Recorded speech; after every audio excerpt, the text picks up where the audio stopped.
Hai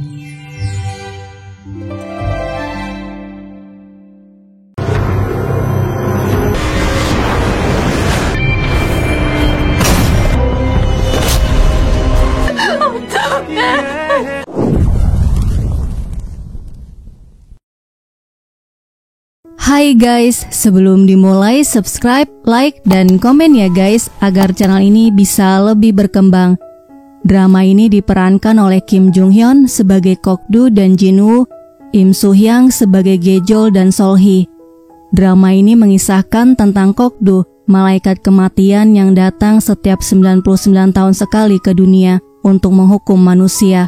Saat menjalankan tugasnya, Kok-do merasuki tubuh manusia bernama Jin-woo yang merupakan seorang dokter ahli bedah. Suatu ketika dia bertemu dengan Gejol, dokter yang lulus dari sekolah medis paling buruk di Korea.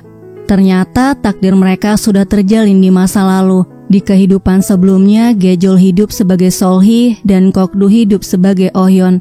Pertemuan mereka di masa depan menjadi kunci untuk memperbaiki kesalahan yang mereka perbuat agar terbebas dari kutukan Kok-do. Bagaimana kelanjutan ceritanya? Langsung aja kita mulai. Drama diawali dengan memperlihatkan Sol-hee yang sedang dirias. Hari ini dia akan menikah dengan pejabat tinggi yang dijodohkan oleh orang tua angkatnya. Sol-hee akan menjadi selir pejabat itu. Sebelum berangkat, Sol-hee bertemu dengan Oh-hyun yang merupakan kekasih sekaligus pengawalnya. Dia sangat sedih karena akan menikah dengan pria yang tidak dia cintai. Sol-hee mengembalikan cincin bunga yang diberikan oleh Oh-hyun karena mereka tidak bisa hidup bersama dalam kehidupan ini. Oh-hyun memberitahu bahwa mereka akan berhenti di gunung. Dia minta Sol-hee untuk bersembunyi di dalam gua. Setelah itu dia akan menjemputnya. Awalnya Sol-hee menolak karena keluarga mereka berdua akan celaka. Negara akan terbelah dan terjadi pembunuhan. Oh-hyun tidak peduli. Dia hanya khawatir dan peduli dengan hidup mereka. Dalam perjalanan, mereka menyerang Oh-hyun. Mereka sudah tahu rencananya. Oh-hyun melawan mereka semua.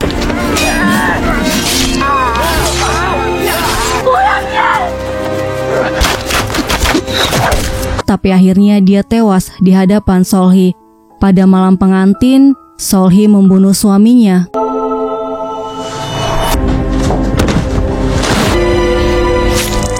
Kemudian mengakhiri hidupnya. Di masa depan, Gejol lari diikuti seekor anjing.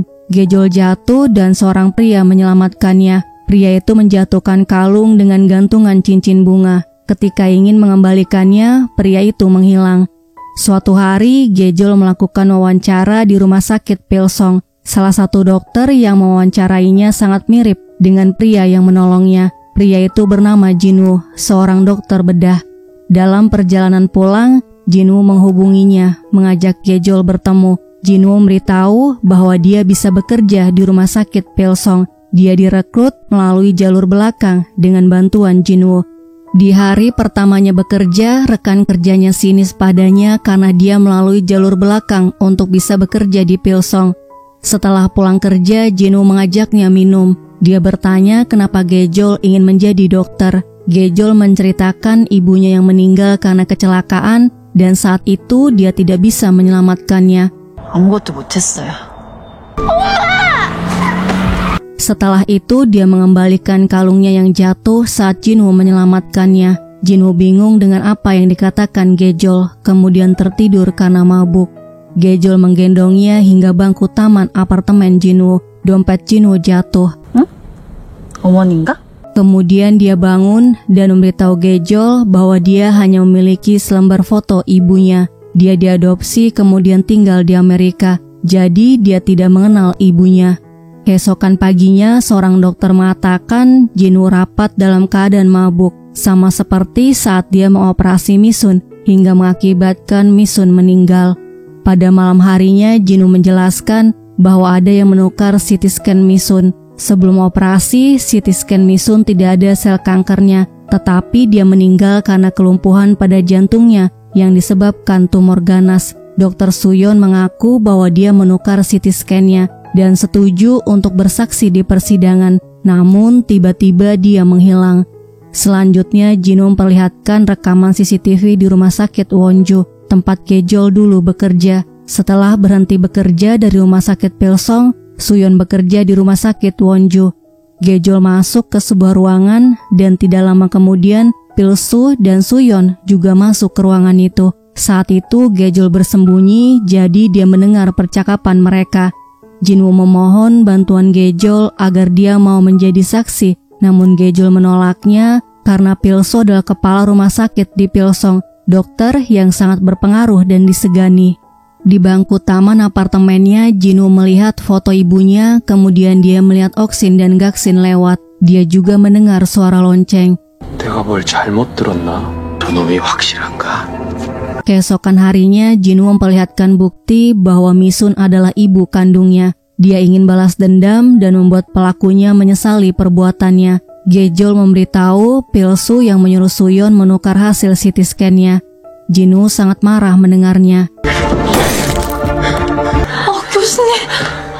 Dia akan melaporkan dirinya sendiri atas kasus malpraktik, kemudian membuktikan bahwa hasil CT scan-nya ditukar untuk memancing Pilsu keluar. Pada malam harinya, Jinwoo minta Gejol mengembalikan cincinnya, padahal sebelumnya dia bilang itu bukan miliknya dan berkata tidak pernah menyelamatkannya.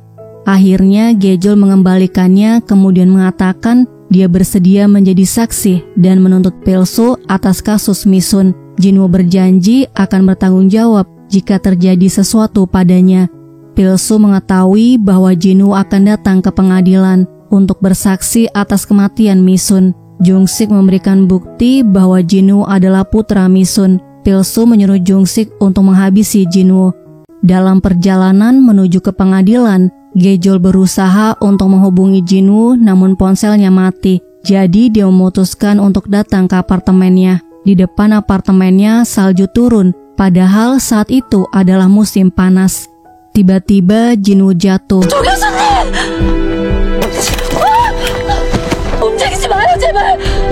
Dia minta maaf kemudian meninggal. Gejol berusaha untuk menyelamatkannya. Tiba-tiba cuaca menjadi cerah. Kokdu masuk ke dalam tubuh Jinwoo. Gejol langsung memeluknya, tapi Kokdu malah mendorong dan menekan lehernya. Oksin yang melihatnya langsung kabur. Kokdu mengejarnya. Oksin dan Gaksin menyambut kedatangan Kokdu dengan memberi hormat. Setiap 99 tahun sekali, Kokdu datang ke dunia untuk menghukum manusia. Di jalan, Gejol menghubunginya, tapi dia malah membuang ponselnya. Gejol yang khawatir dengan keadaan Jinwoo mencarinya di setiap rumah sakit, tapi tidak berhasil menemukannya. Kemudian dia minta bantuan adiknya bernama Hancul yang bekerja sebagai detektif untuk mencari Jinwoo. Di rekaman kamera CCTV, Hancul melihat Jinwoo tiba-tiba menghilang. 사라져? Adegan selanjutnya diperlihatkan Oh Hyun yang berada di neraka. Dia sedang menunggu Solhee dan menolak untuk bereinkarnasi. Saat masih hidup, Oh Hyun melatih Solhee bela diri dan mengajarkan menggunakan hiasan rambut untuk membela diri. 이걸로 여길 찌르거라. 네? Dia memberi Solhee cincin bunga yang bermakna dia akan melindunginya di dunia dan di akhirat. Kembali ke akhirat, sang kreator menghukum Oh Hyun menjadi Kokdu karena dia menolak untuk bereinkarnasi. Kokdu adalah malaikat kematian yang ditakuti dan tidak akan ada yang mencintainya. Saat Solhee bilang mencintainya, hidup dia yang terkutuk akan berakhir dan kedamaian abadi akan datang. Dia harus bertemu wanita itu agar bisa mengakhiri kutukannya. Saat waktu yang tepat tiba, cincin itu akan membawanya kepada wanita itu. Sang kreator memerintahkan Oksin dan Gaksin membantu Kokdu yang akan turun ke dunia selama 99 hari setiap 99 tahun untuk menghukum manusia.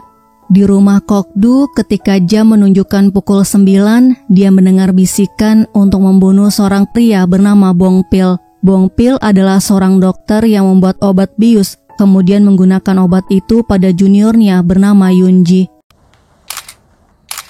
Hingga dia ingin mengakhiri hidupnya, Ibu Yunji memohon padanya untuk menghapus foto-foto putrinya. Oksin dan Gaksin memperlihatkan foto Bongpil, kemudian Kokdu langsung menghilang.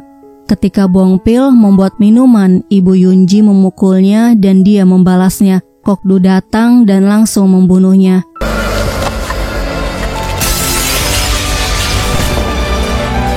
Setelah itu dia kembali ke rumah.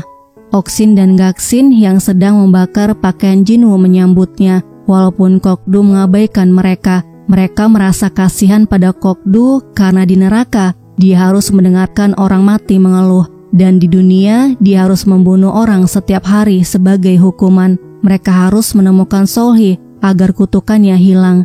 Di ruangan Pilsu, Jungsik melaporkan mayat Jinwoo menghilang. Dia sudah menggeledah rumah sakit di Seoul tapi tidak menemukannya.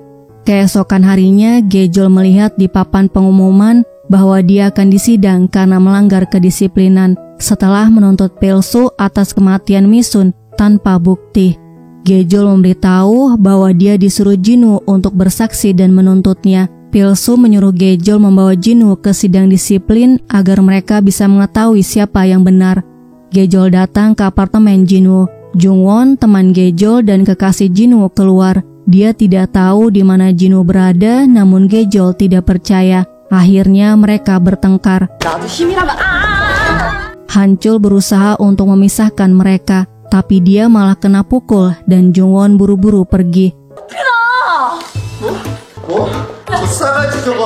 Di rumah, Hancul memposting di internet mengaku sebagai Gejol mencari Jinwoo. Dia menulis Jinwoo selingkuh dengan sahabatnya, menipu dan kabur dengan membawa uang $1 juta milik orang tuanya. Dengan cepat berita itu menyebar. Kebetulan saat itu pukul 9 malam. Kokdu mendengar orang-orang menyebut Jinwoo matilah.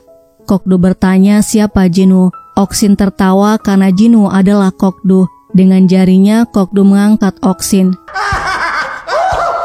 Gaksin memberitahu yang memposting rumor itu adalah Gejol. Kokdu akan membunuhnya agar rumor itu menghilang. Sementara itu, Gejol mendapat pesan yang memberitahu keberadaan Jinwoo di dekat pantai Yongpo. Keesokan harinya, Gejol tiba di pantai Yongpo. Dia melihat seekor anjing dan teringat ketika dia jatuh di tangga. Tiba-tiba Kokdu memanggilnya. Gejol kaget melihat Jinwoo. Kokdu menyentuh pipinya. Tiba-tiba muncul ingatan Ohyeon saat mengajarkan Seolhee seni bela diri. Gejol kesal karena dia menghilang kemudian membantingnya. Kokdu membalasnya dengan menekan lehernya. Gejol memintanya untuk melepaskan tangannya. Kokdu bingung kenapa tangannya mengikuti apa yang Gejol katakan dan dia tidak bisa membunuhnya. Hal ini belum pernah terjadi sebelumnya. Gejol bertanya kenapa dia kabur dan menyuruhnya minta maaf, namun Kokdu tidak mau. Gejol mengatakan kalau dia bukan manusia dan Kokdu membenarkan ucapannya kalau dia memang bukan manusia. Gejol menduga Jinwoo mengalami amnesia karena benturan di kepalanya ketika jatuh dari apartemennya. Gejol bertanya apakah dia mengenal dirinya. Kokdu menjawab tidak. Gejol mengajaknya memperkenalkan diri mereka masing-masing. Tiba-tiba Jungwon menghubungi. Gejol berpaling sebentar dan Kokdu menghilang. Kokdu memberitahu Oksin dan Gaksin. Akhirnya dia menemukan wanita yang bisa mengangkat kutukannya. Dia yakin Gejol adalah wanita itu karena dia melembutkan dan menyentuh hatinya. Kokdu juga yakin Gejol memiliki cincin itu, tapi ternyata dia salah. Gaksin menemukan cincinnya ketika dia membakar pakaian Jinwoo. Pada malam hari, Gejol menemukan Kokdu yang sedang minum. Gejol minta padanya untuk berbohong pada sidang disiplin di rumah sakit karena orang lain tidak tahu bahwa dia menderita amnesia. Kokdu harus mengatakan Gejol menuntut mereka karena disuruh oleh dia. Jika Kokdu bersedia untuk berbohong, Gejol akan menghapus postingan mencari Jinwoo dan tidak akan pernah menghubunginya lagi. Keesokan harinya, Kokdu datang memperkenalkan dirinya sebagai Jinwoo, saksi Gejol. Dia kemudian memberitahu alasannya menuntut rumah sakit karena tidak ingin disebut dokter yang membunuh pasiennya. Dia ingin membuktikan bahwa Misun meninggal karena hasil CT scan-nya ditukar atas perintah Pilsu. Dokter di hadapannya marah karena dia berani menuduh Pilsu dan mengatakan dia tidak akan bisa menjadi dokter lagi. Kokdu menjawab dia memang tidak bisa menjadi dokter lagi karena Gejol memberitahu dia menderita amnesia, kemudian pergi. Gejol mengejarnya. Dia sangat marah karena Kokdu mengacaukan semuanya. Kokdu sengaja melakukannya karena dia tidak ingin Gejol mencarinya lagi. Kokdu melihat di mata Gejol bahwa dia masih menyukai Jinwoo. Jadi dia akan mencari alasan untuk mencarinya. Rasa suka adalah perasaan bodoh yang dimiliki manusia. Gejol merasa sedih dan marah dibilang bodoh. Dia minta padanya untuk kembali dan minta maaf sambil berlutut. Tanpa bisa dia kendalikan, kaki dan tubuhnya melakukan apa yang diperintahkan Gejol. Kokdu kemudian menunjukkan cincinnya dan bertanya apakah dia tahu cincin ini. Ketika Kokdu memegangnya, muncul ingatan Ohyeon yang memberikan cincin pada Solhee. Kokdu bertanya padanya apakah dia Solhee. Gejol bertanya siapa Solhee. Kokdu tidak ingat siapa atau seperti apa wajah Solhee. Dia hanya tahu namanya terukir di cincin yang selalu dia bawa dan merasakan cinta yang mendalam padanya. Kokdu ingin menciumnya tapi Gejol menyuruhnya berhenti, membuat Kokdu terkejut karena dia ditolak manusia biasa. Dia harus menciumnya untuk mengetahui Gejol adalah Solhee atau bukan. Gejol sangat marah, dia memperingatkan untuk tidak muncul di hadapannya lagi. Di rumahnya, Gejol melihat iklan lowongan pekerjaan dokter panggilan ke rumah dengan mendapatkan fasilitas rumah.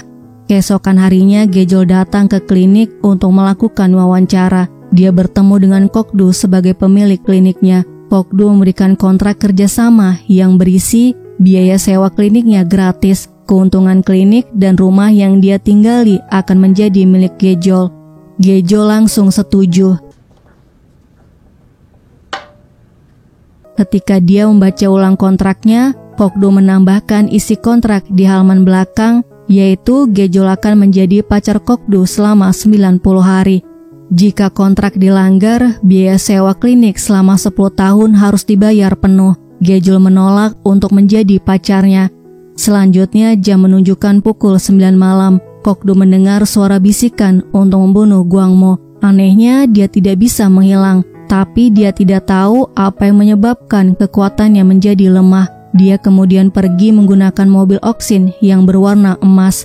Di depan rumah sakit, orang-orang melakukan aksi protes pada Gwangmo karena dia telah membunuh Yuna untuk mendapatkan uang kompensasi. Gwangmo adalah ayah adopsi Yuna. Sementara itu, Hanchul dari kepolisian Seoul khusus datang ke Yongpo untuk menginterogasinya. Polisi tahu dia sudah beberapa kali mencoba membunuh Yuna, tapi tidak ada bukti. Suster memberitahu jam besuknya sudah habis, jadi Hanchul harus pergi. Ketika Gwangmo sendiri, Kokdu datang. Dia sangat marah karena ada manusia yang rela membunuh demi mendapatkan uang kompensasi. Kemudian dia membunuhnya. Dia pergi ketika Jungwon datang. Lampu tiba-tiba padam, tapi Jungwon masih bisa mengenali bayangan Jinwoo. Di parkiran, tidak sengaja Kokdu menabrak mobil Hanchul. Hanchul mengejarnya hingga jalan buntu.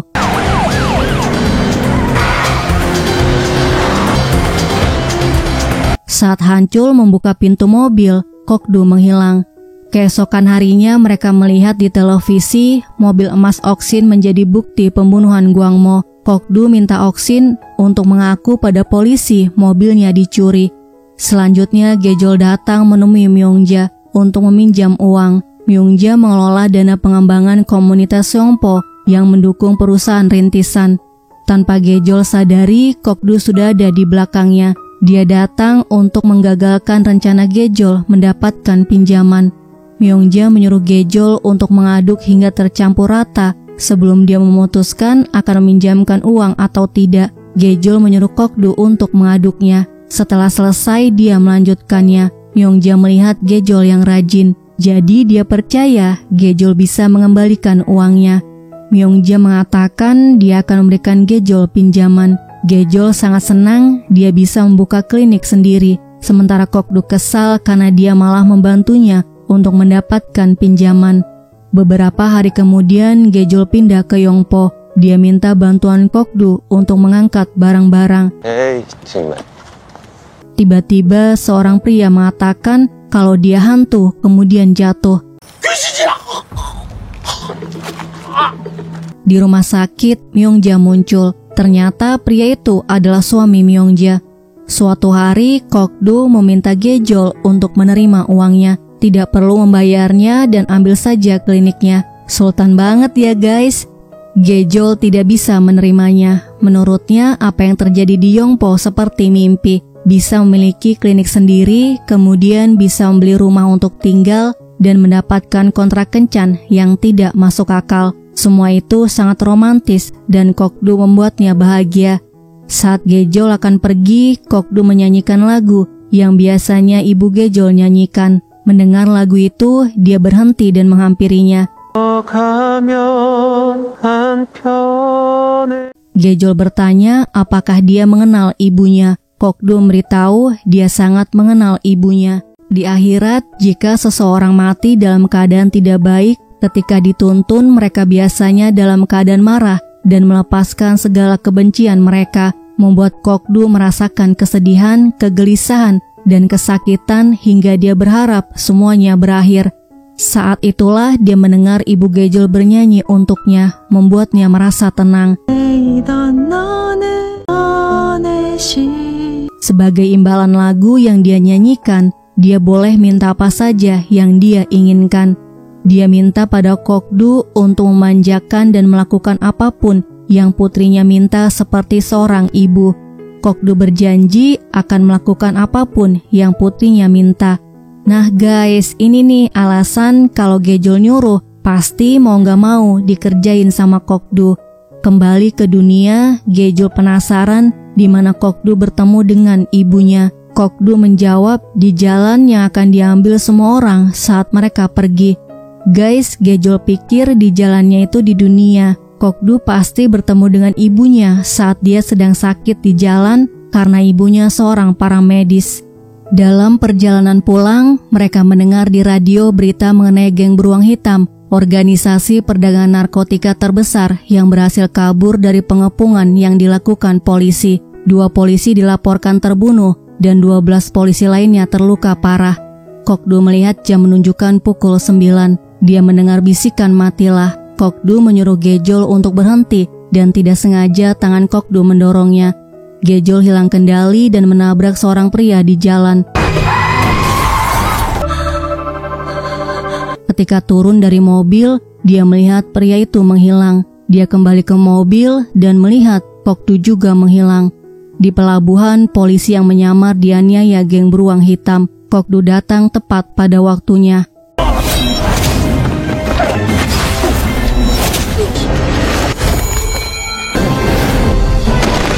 Setelah itu dia menangis karena merasa muak harus membunuh manusia setiap hari dan dia ingin dewa membunuhnya. Keesokan harinya Gejol bertanya kenapa semalam meninggalkannya. Kokdu menjawab jika dia bersamanya sesuatu yang buruk akan terjadi. Selanjutnya Gejol memberikan uang $100.000 padanya untuk biaya sewa klinik dan rumah selama 10 tahun. Uangnya dari pinjaman Myongja. Gejol kemudian mengajak Kokdu untuk berhubungan singkat agar mereka saling mengenal. Keesokan harinya, Gejol memasang papan nama dan memberikan kartu namanya pada Kokdu. Kemudian dia menyuruhnya untuk ikut menemui pasiennya menggunakan motor. Guys, dewa diajakin naik motor. Dia teriak-teriak apalagi pas tahu dia disuruh megangin keteter urin. Di rumahnya, Kokdu menyuruh Gaksin untuk menjadi perawat di klinik Gejol. Dia mengancam akan melemparnya ke atas. Akhirnya Gaksin setuju.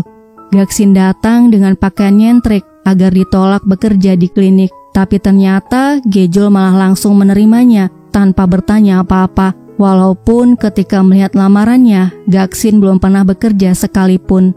Di kantor polisi, mereka melihat korban pembunuhan yang membeku. Dan tidak ditemukan petunjuk korban dibunuh menggunakan apa. Hancul adalah penanggung jawab kasus ini. Mereka juga memeriksa mobil Oksin yang dilaporkan dicuri. Di dunia, Oksin adalah pengusaha sukses pemilik perusahaan grup Bulha. Beberapa hari kemudian, Gejol bertemu Kokdu. Ketika Kokdu melihat jepit rambutnya, muncul ingatan masa lalunya. 뭐지, 이 기억은? Kemudian Gejol mengajaknya ke kantor polisi untuk memberikan kesaksian. Di kantor polisi, Gejol melihat Yeden mantan pacarnya yang menjadi korban kecelakaan. Gejol yakin orangnya bukan dia dan menuduhnya mau mendapatkan uang asuransi. Polisi mengatakan untuk apa Yiden menginginkan uang asuransi karena dia adalah atlet golf profesional sambil menunjuk sebuah poster. Gejol melihatnya, kemudian mengatakan pria itu adalah korban kecelakaannya. Dia bernama Chung Song. Yiden mengatakan Chung Song sudah meninggal 2 bulan yang lalu. Ketika Gejol menuju keluar, Yiden menanyakan kabarnya. Gejol yang masih sakit hati karena diduain dan diputusin mengatakan kalau dia berharap mereka tidak akan bertemu lagi. Kok-du yang cemburu melepaskan tangannya. Di depan kantor polisi, Kok-du melihat ke arah Yiden. Muncul kenangan masa lalunya, tapi Kok-du tidak ingat siapa dia. Di tempat yang lain, Pilsu bertemu dengan seseorang yang memberikan daftar korban malpraktik medis di rumah sakit Pilsong, di mana salah satu korbannya adalah Misun. 언론에 뿌릴까요? Pria itu mendapatkan daftar korban dari Chung Song yang menjabat sebagai manajer di rumah sakit Pilsong. Pria itu juga memberitahu Chung Song sedang bersembunyi di suatu tempat dan pura-pura mati. Pilsu menyuruh Jung Sik untuk mencari Chung Song. Kok-du mengajak Gejol untuk mencari Chung Song. Mereka datang ke rumahnya. Chung Song mengalami cedera akibat ditabrak Gejol. Gejol memeriksa keadaannya dan menyuruh Kok-du untuk memanggil ambulans. Tiba-tiba Yiden datang. Dia memberitahu tidak bisa membawa Chung Song ke rumah sakit umum. Yiden akan membawanya ke rumah sakit yang merawat tunawisma dan orang-orang tanpa keluarga. Karena saat ini Chung Song dalam bahaya. Dia akan menjelaskannya setelah semuanya berakhir. Ambulans datang, Gejol memberitahu pasiennya adalah Kok-du. Di rumah sakit, Yiden memberitahu Chung Song sedang dioperasi. Kok-du melihat jam menunjukkan pukul 9 malam. Dia langsung kabur. Di lorong, dia mendengar bisikan bunuh dia, membuatnya merasa kesakitan. Gejol menutup telinganya sambil bilang, jangan dengarkan siapapun yang ingin menyakitinya. Di rumah sakit Pilsong cabang Yongpo, Jungwon diberitahu Jinwoo ada di Yongpo sekarang. Jungwon akan menemuinya untuk menyelesaikan masalah hubungan mereka. Tiba-tiba Hancul datang. Dia memperkenalkan dirinya, kemudian memperlihatkan bukti-bukti pembunuhan Gwangmo. Dia bertanya mengenai kantong infus yang membeku. Jungwon menjelaskan seseorang tiba-tiba melewatinya dan kantong infusnya membeku. Tapi dia tidak tahu siapa orangnya karena lampunya mati. Di rumahnya, Kok-du tertawa sendiri. Dia sangat senang karena sekarang dia hanya mendengar suara Gejol. Setiap jam menunjukkan pukul 9, Kok-du akan menghubungi Gejol, memintanya untuk mengucapkan dengarkan aku saja. 내 말만 들어요. Keesokan harinya, Jung Sik menemukan kartu nama Gejol di tempat Chung Song bersembunyi, kemudian melaporkannya pada Pilsu. Pilsu menyuruh Jung Sik untuk mencari Gejol dan menyelesaikan masalah ini. Sementara itu, Gejol mengirim pesan, mengajak Kok-du piknik di mercusuar. Gaksin menjawabnya, kemudian dia menghapus pesan yang dia jawab. Dia mau Gejol marah pada Kok-du dan mereka bertengkar. Kemudian Gejol menutup kliniknya dan dia berhenti menjadi perawat. Setelah menyiapkan makanan, Gejol menunggu di mercusuar. Terlihat Jung Sik mengikutinya. Gejol mencoba menghubungi Kok-du tapi tidak diangkat. Tiba-tiba Jung Sik menyerang dan mendorongnya. Gejol memanggil Kok-du. Dia langsung menyelamatkannya. Ketika membuka matanya, Gejol memanggilnya dengan nama Oh-hyun, kemudian menciumnya. Muncul ingatan masa lalu Kok-du. Setelah itu Gejol pingsan. Kok-du menyadari dia adalah Sol-hee. 설이구나. Di klinik, Kok-du bertanya kenapa dia jatuh ke laut. Gejol mengatakan ketika dia menunggu di mercusuar, seorang pria menyerangnya. Dia tidak tahu siapa pria itu karena pria itu memakai masker. Kok-du bertanya kenapa pergi ke sana sendirian. Gejol marah karena Kok-du tidak datang, kemudian menunjukkan isi pesan balasan dari Kok-du. Kok-du kembali ke rumah. Dia marah, kemudian memberitahu Gejol mengalami kecelakaan saat menunggunya. Mereka mengaku salah. Kok-du menjatuhkan pisau dan garpunya. Dia kemudian memberitahu Gejol adalah Sol-hee. Mereka sudah berciuman. Selanjutnya, Oksin menunjukkan tempat untuk melamar Gejol. Kokdu harus melamar Gejol dan membuat dia terharu agar Gejol mengungkapkan cinta kepadanya. Setelah mereka pergi, terlihat Guhwa mendengar percakapan mereka. Guhwa memberitahu Jungwon dia melihat Jinwoo dan mengatakan Jungwon akan kehilangan pacarnya karena Gejol. Sementara itu, Gejol bersama polisi sedang melihat foto tersangka orang yang menyerangnya. Tiba-tiba Jungsik datang tapi Gejol tidak mengenalinya. Jungsik pura-pura berasal dari perusahaan yang akan memasang alarm di klinik Gejol. Polisi pergi karena tidak ditemukan pelaku yang menyerangnya di foto yang dia bawa. Jungsik memasang alarm untuk pintu dan jendela. Di dalamnya ada kamera CCTV, jadi dia bisa mengawasi Gejol. Selanjutnya, Kokdu mengajak Gejol untuk menghabiskan waktu bersama malam ini. Gejol menolaknya karena dia tidak mau dicap wanita gampangan setelah mereka berciuman. Kokdu mengatakan ada yang ingin dia ucapkan dan dengar darinya setelah menunggu 1000 tahun. Akhirnya Gejol setuju menghabiskan malam ini bersamanya. Di luar klinik, Kokdu ngos-ngosan karena dia pikir dia akan ditolak. Dia tidak mau mengalami penghinaan terburuk setelah 1000 tahun menunggu. Guys, padahal tadi di dalam dia cool banget ya. Di rumah, Gejol melihat di ponselnya baju yang ingin dia pakai. Tiba-tiba bel rumahnya bunyi. Dia mendapatkan paket berisi gaun yang ingin dia beli. Guys, Kokdu pengertian banget, gak minta aja dibeliin. Setelah selesai, dia menunggu taksi. Kokdu membantunya mendapatkan taksi dan menghidupkan lampu di jalan. Iri kan guys? Di restoran, salah satu pegawai mengatakan dia sudah datang. Ya guys, yang datang ternyata Jungwon. Dia memanggilnya Opa, kemudian memeluknya.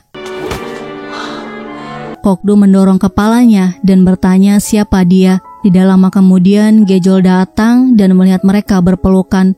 Jungwon menuduh Gejol merayu Jinwoo. Kokdu kesal mendengar Jungwon mengucapkan kata-kata yang menyakitkan pada Gejol. Gejol menyuruh Kokdu pulang, dia akan menghubunginya nanti.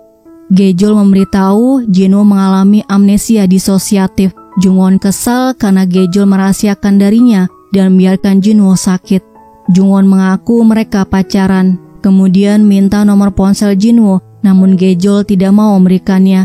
Keesokan harinya, Kokdu bertanya kenapa dia tidak menghubunginya. Gejol memberitahu dia sudah punya pacar. Kokdu mengatakan dia tidak ingat pernah menjalin hubungan dengan seseorang. Gejol minta pada Kokdu jangan melewati batas hingga ingatannya kembali. Pada malam hari, Yiden minta tolong pada Gejol untuk mengobati bekas operasi Chungsong karena dia mengalami demam dan pingsan. Yiden menceritakan perusahaan tempat kerja Chungsong terlibat korupsi. Chungsong pergi menemui dokter dengan membawa buktinya, tapi tiba-tiba dokter itu menghilang. Chungsong ketakutan setelah mengetahui dokter itu menghilang, jadi dia bersembunyi. Setelah selesai, Yiden mengucapkan terima kasih dan minta maaf karena dulu dia mengkhianatinya. Dia kemudian bertanya apakah Gejol punya pacar. Gejol memberitahu pacarnya sangat tampan. Dia seorang dokter lulusan Amerika. Keesokan harinya, Yiden membeli bubur untuk Chungsong di restoran Kyongsong. Yiden mendengar mereka membicarakan Gejol. Yiden memberitahu Gejol memiliki pacar, seorang dokter yang sukses dan tampan. Mereka tidak menyangka Yiden juga mengenal Gejol. Mereka kemudian datang ke klinik Gejol dan bertemu dengan Kokdu. Gejol datang, dia bingung melihat mereka semua menunggunya. Kyongsong bertanya mengenai pacarnya. Kokdu berinisiatif mengaku kalau dia adalah pacarnya. Gejol kemudian memperkenalkan Jinwoo sebagai pacarnya yang merupakan seorang dokter lulusan dari Amerika. Tiba-tiba Kokdu memberitahu bahwa dia hilang ingatan. Dia tidak punya pekerjaan, rumah, dan kedua orang tuanya sudah meninggal. Mereka tidak menduga Jinwoo memiliki kisah sedih. Pada malam harinya, Gejol minum hingga mabuk. Dia merasa sangat malu karena tidak berusaha untuk mengobati Kokdu dan merasa nyaman dengan Kokdu yang sekarang. Seharusnya dia mengobatinya agar Kokdu kembali menjadi Jinwoo. Kokdu mengatakan Jinwoo sudah lama pindah ke akhirat. Dia tidak bisa kembali, jadi lupakan dia. Gejol mengatakan Kokdu tidak nyata, Kokdu harus menghilang. Tiba-tiba Kokdu merasakan dadanya sakit, kemudian dia jatuh. Gejol panik Dia memanggil Jinwoo dan berusaha untuk membangunkannya. Ternyata Kokdu kembali ke akhirat. Gejol tidak merasakan denyut nadinya. Dia memberikan CPR sambil mengatakan Kokdu kembali. Akhirnya Kokdu kembali. Gejol menangis karena menyangka dia benar-benar mati. Kokdu memeluknya untuk menenangkannya. Kokdu mengatakan dia harus berhati-hati dengan apa yang dia ucapkan. Satu kata darinya membuat dia bolak-balik antara neraka dan dunia. Jadi jangan pernah bilang ingin Kokdu menghilang. Gejol berjanji tidak akan mengucapkan itu lagi. Kemudian dia membawa Kokdu ke rumah sakit untuk diperiksa karena dia merasa khawatir dengan keadaannya. Tiba-tiba Oksin datang. Ternyata Gejol tahu bahwa Oksin adalah pemilik grup Bulha. Kokdu mengaku bahwa Oksin adalah kakaknya. Ketika Kokdu ingin pergi, Gejol melarangnya. Kemudian menyuruh Kokdu untuk berbaring di ranjang dan menutup matanya. Oksin bingung kenapa Kokdu melakukan apa yang dikatakan Gejol. Di rumah, Oksin menceritakannya pada Gaksin. Oksin kemudian menyarankan untuk pura-pura menjadi Jinwoo agar lebih mudah untuk mendapatkan pengakuan cinta Gejol karena dia menyukai Jinwoo. Kokdu datang ke apartemen Jinwoo dan menemukan buku hariannya. Dia membacanya untuk mengetahui kepribadian Jinwoo. Keesokan harinya, Gejol menyebar selebaran bersama Kokdu. Mereka memasang selebaran di restoran Honggen. Kyongsong bertanya kapan mereka akan menikah. Kokdu tersenyum malu. Tiba-tiba Jungwon bertanya kenapa pacarnya menikah dengan Gejol, membuat mereka terkejut. Kyongsong menuduh Kokdu menduakannya. Jungwon mengatakan setelah hilang ingatan, Gejol menipunya agar berpikir dia adalah pacarnya. Kokdu mengatakan mereka sudah putus, walaupun Jungwon tidak mengakuinya. Karena putus tidak membutuhkan pengakuan, dia minta Jungwon untuk menerimanya. Setelah minta maaf, dia mengajak Gejol pergi. Kokdu mengetahui mereka sudah putus dari buku harian Jinwoo. Keesokan harinya, Gejol memberikan meja bekas untuk Kokdu karena ingatannya telah kembali. Kokdu menulis namanya di stiker, kemudian menempelkannya di meja. Tiba-tiba Jungwon datang mengajak Kokdu untuk bicara, tapi dia tidak mau. Jungwon tahu ingatannya belum kembali. Dan dia juga tahu mereka putus dari buku hariannya. Buku hariannya sangat detail, jadi semua tertulis di sana. Kokdu berusaha menghindarinya karena tidak ingin ketahuan. Jungwon meminta Jinwoo untuk mengajaknya berkencan. Dia harus menghabiskan waktu bersamanya untuk mencari tahu apakah ingatannya benar-benar sudah kembali. Jika ingatannya benar-benar sudah kembali, dia akan menyerah. Gejol setuju jika benar ingatan Jinwoo sudah kembali. Gejol minta Jungwon minta maaf padanya karena sudah menyakitinya. Di rumahnya, Kokdu dibantu Oksin dan Gaksin menghafal semua buku harian Jinwoo. Ketika dia membuka salah satu buku, selembar kertas berisi daftar dari Chungsong jatuh ke bawah kursi.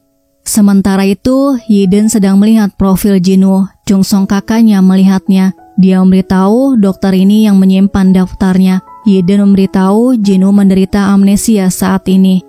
Keesokan harinya, Jungwon bertanya apakah dia mau makan topoki. Kokdu mengatakan dia besar di Amerika, dia tidak bisa makan makanan pedas. Mereka kemudian datang ke restoran Honggen. Kokdu mengatakan dia benci daging karena melihat babi disembelih saat masih kecil dan mengalami trauma. Tiba-tiba di hadapan mereka keluar ibu hamil yang kesakitan. Dibantu Oksin, dokter dan pengawalnya, Kokdu memeriksa pasien yang sedang hamil. Dia menyuruh untuk melakukan tes urin setelah tiba di rumah sakit dan memberikan antibiotik.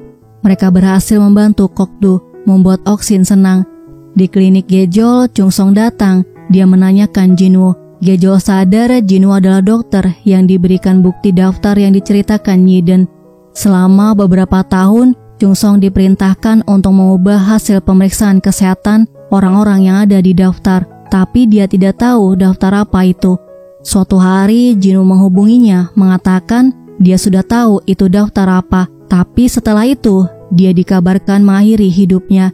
Dia yakin Jinwoo pasti dibunuh, oleh sebab itu dia bersembunyi karena takut. Hanya Jinwoo yang tahu itu daftar apa. Gejol memberitahu ingatan Jinwoo telah kembali.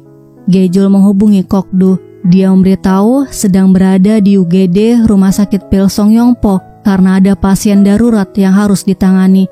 Jungwon bertanya setelah semua ingatannya kembali, kenapa dia tetap ingin putus dengannya. Demi kedamaian Jinwoo, Kokdu mengatakan dia tidak menyangkal masa lalu bahagia mereka. Tapi Jungwon bukan mimpi masa depannya. Setiap awal memiliki akhir dan dia harus menerimanya. Seorang suster memintanya untuk menjaga bocil dari pasien yang tadi dia bawa. Gejol datang, anak itu memberitahu namanya Hidong. Sementara itu seorang pria mabuk membuat keributan. Tidak lama kemudian security membawanya keluar. Mereka kemudian melihat Ibu Hidong bersama ayah Hidong. Tiba-tiba Ibu Hidong merasakan sakit dan kejang. Gejol mengaku sebagai dokter dari Rumah Sakit Pilsong Pusat. Setelah memeriksanya, dia menyuruh untuk menghubungi dokter kandungan dan melakukan operasi sesar darurat. Dokter magang memberitahu dokter kandungan tidak bisa dihubungi. Gejol menyuruh untuk terus menghubungi dokter kandungan. Kemudian dia membawa pasien ke ruang operasi dengan Kokdu. Selanjutnya, pria mabuk yang tadi membuat keributan datang lagi. Dia membakar rumah sakit.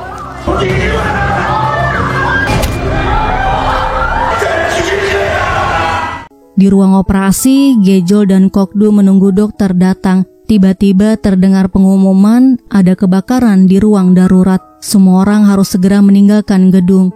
Gejol menyuruh Kokdu untuk mengoperasi pasiennya, tapi dia tidak mau. 안 하시면 저 환자랑 아긴 죽어요. Gejol sadar ingatannya belum kembali. Dia minta padanya untuk berusaha mengembalikan ingatannya agar bisa mengoperasi pasiennya. Gejol berulang kali mengatakan kembalilah Jinwoo. Tiba-tiba Kokdu pingsan. Gejol terus memanggil nama Jinwoo. Jinwoo membuka matanya, kemudian bertanya dia ada di mana. Gejol menanyakan keadaan Kokdu. Jinwoo bertanya siapa Kokdu dan kenapa mereka ada di ruang operasi. Gejol menjelaskan apa yang terjadi dan memberitahu mereka ada di Rumah Sakit Pilsong Yongpo. Jinwoo memutuskan melakukan operasi dengan bantuan Gejol. Dan berhasil menyelamatkan bayinya. Dokter kandungan datang, dia bertanya siapa mereka. Setelah operasi selesai, Gejol melihat tangan Jinwoo terluka. Kemudian Jinwoo memarahi dokter kandungannya. Di Pilsong Pusat, jabatan Jinwoo adalah direktur eksekutif. Jadi dia merasa berhak memarahi mereka. Gejol yang tahu bahwa dia tidak bekerja lagi di Rumah Sakit Pilsong Pusat menariknya keluar. Jinwoo kesal karena Gejol tidak memperlakukannya dengan hormat. Gejol memberitahu dia membantingnya saat mereka pertama kali bertemu di Yongpo. Jinwoo memberitahu dia tidak ingat apa-apa dan malah bertanya balik kenapa mereka bertemu di Yongpo. Gejol bertanya apa yang terakhir dia ingat. Jinwoo menjawab di hari mereka seharusnya pergi ke pengadilan. Kemudian melihat ponselnya. Tanggal menunjukkan 23 September. Itu berarti dia telah koma selama 40 hari. Gejol bertanya apakah dia tidak ingat menjadi Kokdu, membuat Jinwoo bingung. Di akhirat, mereka tidak menyangka Gejol membawa Jinwoo kembali ke dunia. Kokdu mengatakan waktu Jinwoo di dunia tinggal 7 hari lagi. Karena Jinwoo sudah meninggal selama 42 hari. Jiwa memiliki 49 hari untuk hidup setelah meninggal. Jika dia mengisi 7 hari itu, jiwanya akan menghilang lalu tubuhnya akan membusuk. Kokdu tidak bisa kembali ke tubuh Jinwoo jika tubuhnya membusuk. Jadi dia harus segera kembali ke tubuh Jinwoo. Dia tidak boleh mati di kehidupan ini untuk mendapatkan pengakuan cinta Gejol. Atau dia harus menunggu 99 tahun lagi untuk bisa datang ke dunia. Kembali ke dunia, Gejol menyiapkan tempat tidur untuk Jinwoo. Kemudian mengatakan setelah ingatannya kembali, dia menjadi orang yang sangat berbeda. Gejol menjelaskan Kokdu adalah satu-satunya pemandu jalan neraka, raja yang tidak bisa dikalahkan siapapun di jalur neraka. Sebelumnya, Kokdu pernah mengakui ini padanya. Jinwoo merasa aneh mendengarnya, apalagi setelah mengetahui dia memberinya klinik. Bagaimana mungkin dia membuka klinik padahal dia tidak ingat apa-apa. Gejol mengatakan dia membuka klinik bukan menggunakan ingatan, tapi dengan uang karena dia memiliki banyak uang. Kakaknya adalah pemilik grup Bulha, salah satu dari 10 konglomerat di Korea. Jinwoo mengatakan dia terdengar tidak waras. Keesokan harinya, Gaksin memasang cermin di klinik agar Kokdu bisa melihat dari akhirat. Jinwoo datang, Gaksin memperkenalkan dirinya. Jinwoo mengatakan Gejol memberitahu dia hidup sebagai Kokdu selama 40 hari. Kemudian Jinwoo memberitahu Gejol yang baru saja datang bahwa dia harus bertemu dengan Jungwon untuk minta maaf. Gejol mengatakan bahwa Jungwon sudah tahu hubungan mereka. Jinwoo sadar inilah penyebab Jungwon marah ketika dihubungi, kemudian dia pergi ke rumah sakit. Di rumah sakit, Hancul bertanya pada malam kematian Gwangmo, apakah orang yang dia lihat adalah Jinwoo, kemudian menunjukkan buktinya. 도진우 교수 맞죠? Jungwon tidak mengakuinya. Dia sadar Hancul mencurigai Jinwoo sebagai pelaku pembunuhan. Tepat sebelum Hancul pergi, Jinwoo datang. Hancul menunjukkan surat perintah penahanan. 뭐요? Di kantor polisi, Hancul memperlihatkan bukti video rekaman kamera dashboard mobil ambulans yang berada di parkiran rumah sakit dan video rekaman kamera CCTV di dalam rumah sakit. Jinwoo mengatakan dia tidak ingat apa-apa karena cedera saat jatuh 40 hari yang lalu. Jinwoo memejamkan matanya. Dia teringat berada di tempat yang gersang dan melihat ibunya. Tiba-tiba dia mendengar Gejol memanggilnya. Dia sama sekali tidak ingat apapun, tapi dia ingat perkataan Gejol bahwa dia adalah salah satu anggota keluarga grup Bulha. Jadi dia minta polisi untuk menghubungi pemimpin grup Bulha. Pengacara grup Bulha datang membebaskan Jinwoo dengan memberikan bukti rekaman kamera CCTV bahwa dia berada di tempat yang lain saat kejadian pembunuhan. Setelah itu Jinwoo bertemu dengan Oksin. Jinwoo mengatakan Kokdu adalah seorang pembunuh, tapi dia akan merahasiakannya dengan syarat Oksin harus terus melindunginya. Jinwoo memperlihatkan rekaman kamera CCTV Kokdu bersama dengan anjing, sementara dia sangat takut dengan anjing. Jadi di video itu sudah pasti bukan dirinya.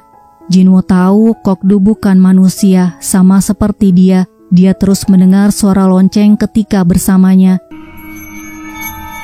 Jinwoo pernah mendengar suara lonceng tepat sebelum dia mati. Di klinik, Jinwoo berdiri di depan cermin dan melihat lukanya yang tidak sembuh. Padahal semua makhluk hidup pulih dengan sendirinya. Itu adalah salah satu bukti bahwa dia sudah mati. Di cermin lukanya tidak terlihat. Dia sadar Kokdu melihatnya dari sisi yang lain. Dia bertanya kenapa Dewa Neraka mengambil alih jasadnya. Pasti karena dia tidak bisa merelakan Gejol dan sedang mengawasinya dari neraka. Jinwoo akan terus bersama Gejol agar dia bisa tetap hidup. Dia akan menggunakan Gejol sebagai jimat untuk bertahan hidup. Kokdu sangat marah karena dia menganggap Gejol jimat dan berani mengincar kekasih Dewa Neraka. Keesokan harinya, Jinwoo mengganti meja milik Kokdu dengan yang baru. Jinwoo mengirim meja lama ke pusat daur ulang. Dia mengatakan mejanya tidak bagus dan tidak sesuai dengan seleranya. Gejol sedih, dia mengatakan ada banyak kenangan yang menempel di meja itu. Selanjutnya, Honggeun, Kyongsong dan pegawainya melakukan pemeriksaan kesehatan di klinik Gejol. Gejol memberitahu mereka bisa mengambil hasilnya 2 hari lagi. Pada malam harinya, Kyongsong datang ke klinik. Dia bertemu dengan Jinwoo. Dia bertanya apa kebenaran di balik daftar itu. Jinwoo berbohong, dia pikir daftar itu adalah daftar pasien malpraktik, tapi ternyata bukan. Kyongsong terkejut mendengarnya, kemudian mengatakan ini pasti karena dia diancam akan dibunuh oleh Pilsu. Jinwoo teringat ketika seseorang dengan masker datang, menyuntiknya kemudian melemparnya. Tapi dia tetap mengaku bahwa daftar itu bukan daftar malpraktik. Kyongsong sangat marah karena pengakuan Jinwoo, dia kehilangan keluarganya. Mereka taunya dia sudah mati. Jinwoo minta maaf dan memintanya untuk kembali ke keluarganya. Jung-sik mengawasi dan mendengar percakapan mereka melalui kamera CCTV. 어떻게든 어쨌든 살아있는 게 중요하죠. Setelah itu, dia melaporkannya pada Pilsu. Pilsu menyuruhnya untuk mengurusnya. Jung-sik akan membunuhnya menggunakan karbon monoksida yang dipasang di mobil. Jadi, dia akan mati karena keracunan karbon monoksida atau kecelakaan. Keesokan harinya, Yiden memberitahu Chung Song hilang setelah kemarin datang ke klinik bertemu dengan Jinwoo. Dia memperlihatkan pesan terakhir dari Chung Song pada Gejol. Di klinik, Gejol minta Jinwoo untuk mencari Chung Song. Terakhir kali dia minta tolong pada Kokdu untuk mencari Chung Song, hanya membutuhkan waktu beberapa jam. Jinwoo mengatakan dia tidak bisa mencarinya karena dia manusia biasa. Selanjutnya, Gejol datang ke tempat pusat daur ulang mencari meja dengan tulisan Kokdu. 그딴 걸로 못 찾아. Dia akan membayar 4 kali lipat agar pria itu mau mencari mejanya. Pada malam harinya, seseorang mencari sesuatu hingga klinik berantakan. Kokdu melihatnya dari cermin. 뭐야 저거?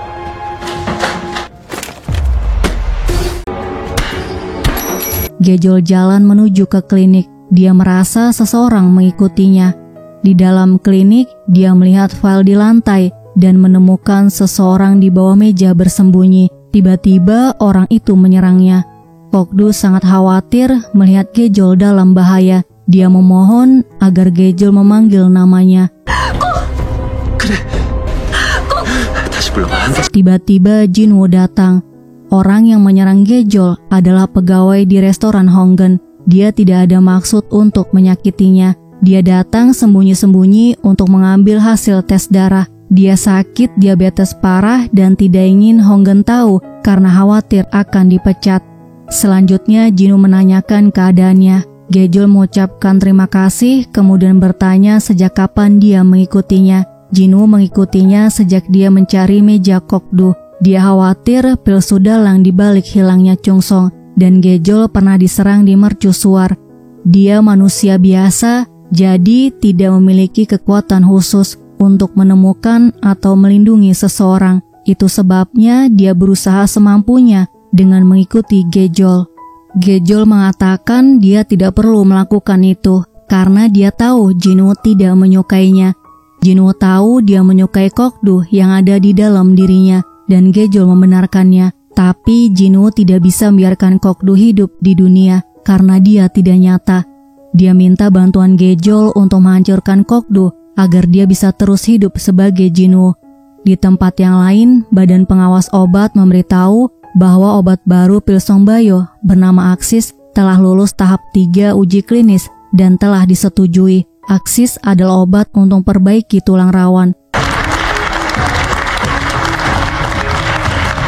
Pilsu merayakannya karena pil Songbayo akan masuk ke bursa saham dan menjadi perusahaan raksasa. Keesokan harinya, Jinwoo merasakan dirinya tidak sehat hingga membuat mobilnya berjalan tidak terkendali. Tiba-tiba dia tidak sadarkan diri. Mobilnya melaju dengan kecepatan tinggi, kemudian menabrak beton pembatas jalan.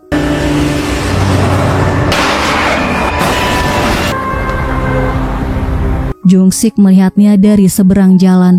Para medis menyatakan Jinwoo telah meninggal. Tiba-tiba salju turun. Kokdu bangun.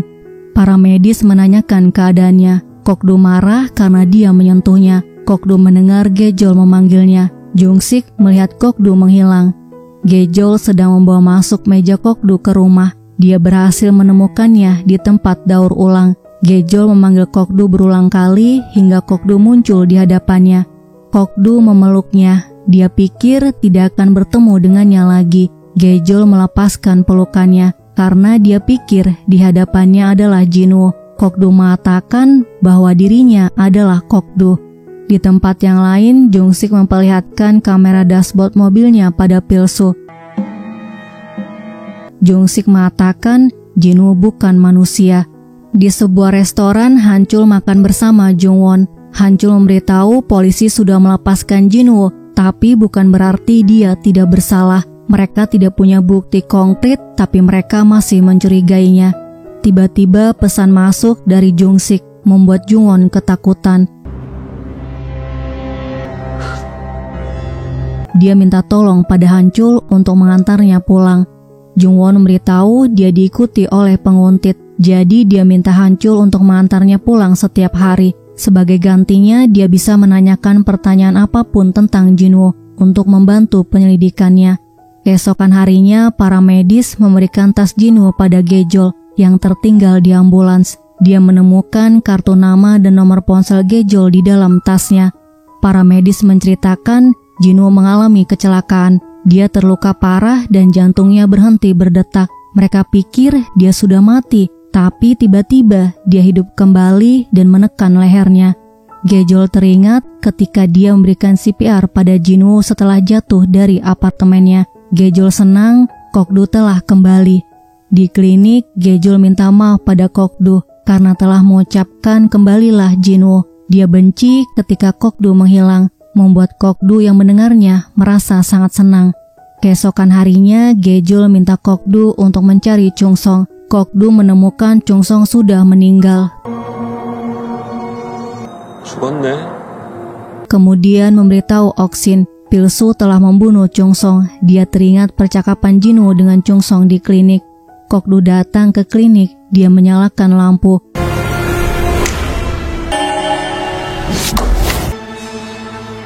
Jungsik melihatnya di CCTV. Kokdu mengambil alarm yang dia yakini ada kamera CCTV-nya. Sekarang dia tahu orang yang ingin membunuh Gejol di mercusuar adalah Pilsu. Jungsik memperlihatkan rekaman kamera CCTV. 명령하지 말고 협상을 좀 해. 버튼 안 하고 뭐야? 비싸면 병이 생기는지 뭐가 문제지?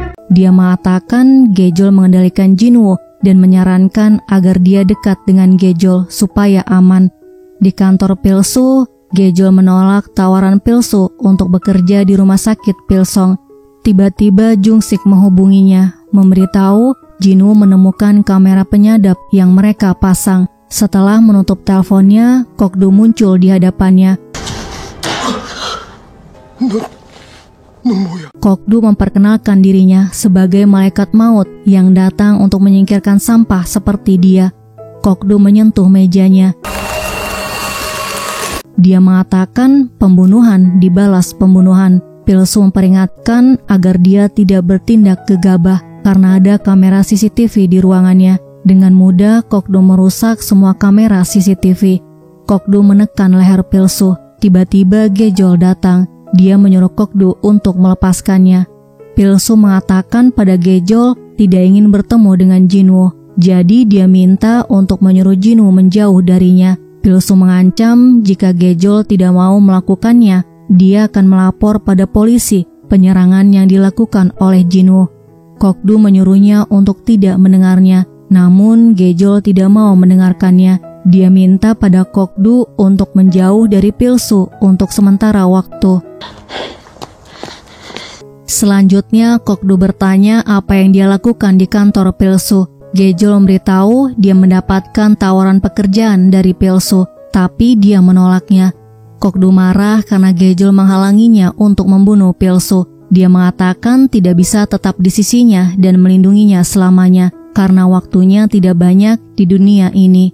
Gejol tidak bisa membiarkannya membunuh Pilsu dan ingin Kokdu berubah menjadi orang yang lebih baik untuk dirinya, melakukan terapi dan pengobatan untuk kesembuhannya. Gejol ingin mengucapkan bahwa dia mencintainya, tapi kalimat itu tidak terucap karena Kokdu menciumnya. Kokdu tidak ingin mendengar Gejol mengucapkannya karena saat ini dia ingin mereka saling mencintai dan belum mau pergi meninggalkan Gejol.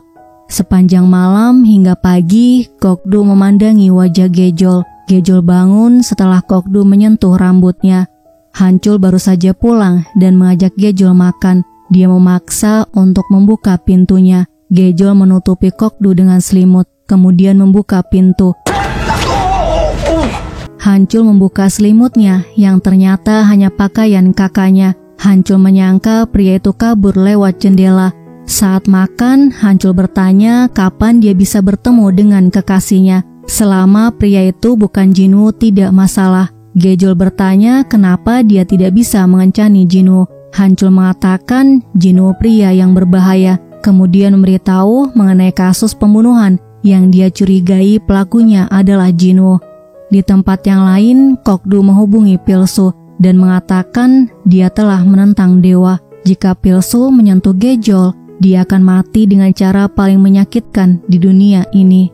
Setelah itu, Pilsu datang ke rumah sakit Pilsong. Reporter mendapatkan informasi Pilsong merubah rekam medis pasiennya. Ditemukan seorang pegawai Pilsong yang tewas di Yongpo bernama Chung Song. Dalam surat yang ditemukan di mobil Chung Song, dia mengaku disuruh memanipulasi catatan pemeriksaan medis pasien tanpa tahu alasannya. Karena merasa bersalah, dia melaporkannya pada media, tapi semua orang memihak rumah sakit Pilsong. Terlihat para YouTuber juga berada di TKP, termasuk Gaksin, membuat berita ini cepat menyebar. Di rumah Kokdu, dia mengatakan Gaksin sangat pandai dalam membuat surat palsu. Jadi guys, surat yang ditemukan di dalam mobil Chung Song yang buat adalah Gaksin.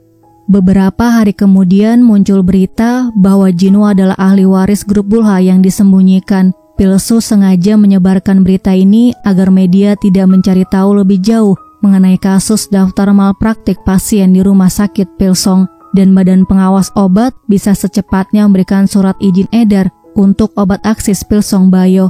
Oksin sakit karena harga saham Bulha turun. Akibat berita Jinwoo adalah ahli waris Bulha, dia mengajak Kokdu untuk pindah ke Seoul. Menurutnya tidak normal jika putra konglomerat tinggal di pedesaan. Seoul adalah tempat yang bagus dan mudah untuk bersembunyi karena ada banyak orang dan banyak tempat yang tidak bisa dimasuki orang biasa. Oksin akan mengajak Gejol untuk tinggal bersama mereka di Seoul.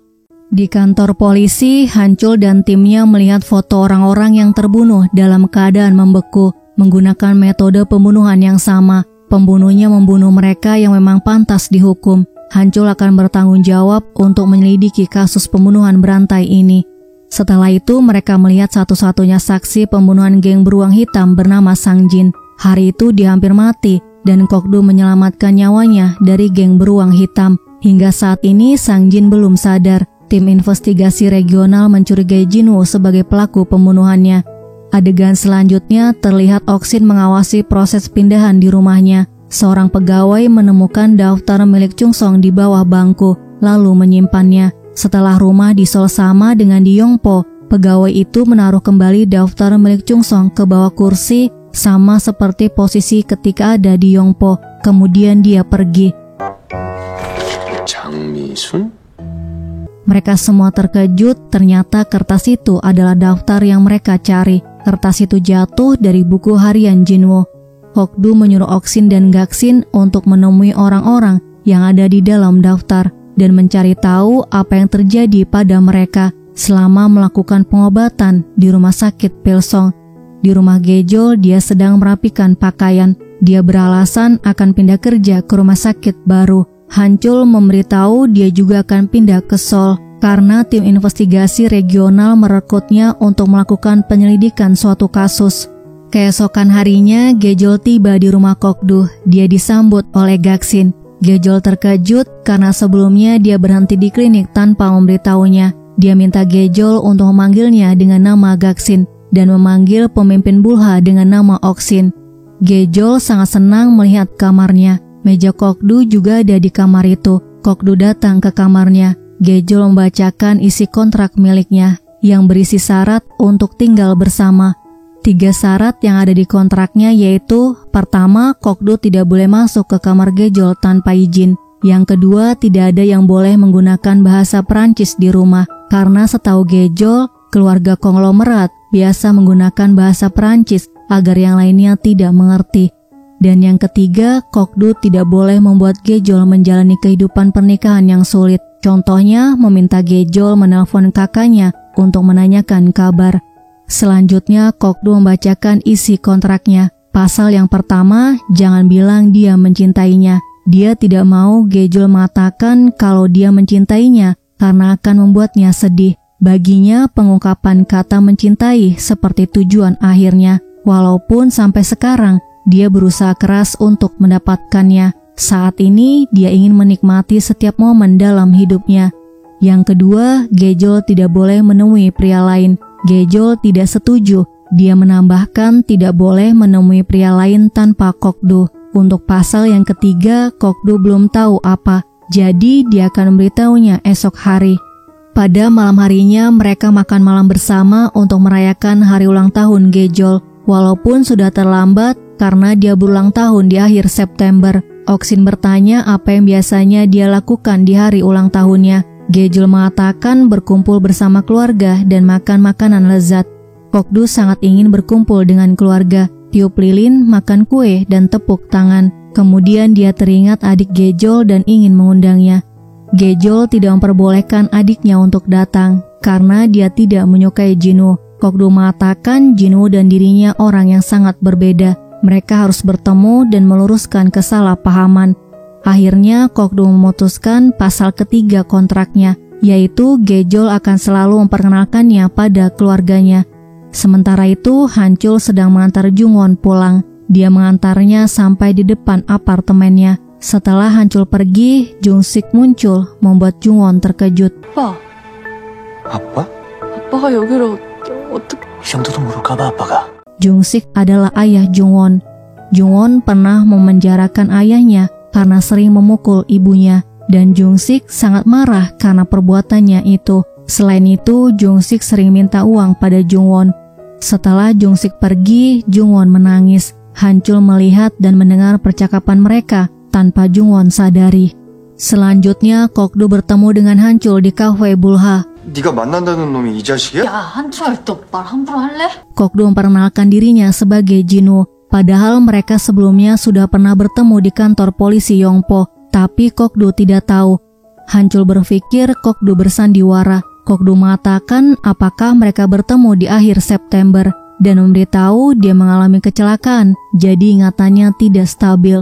Dia tidak berpura-pura tidak mengenalnya, tapi dia tidak ingat apa yang terjadi waktu itu. Kokdu kemudian minta maaf padanya jika perkataan dan sikapnya kasar padanya.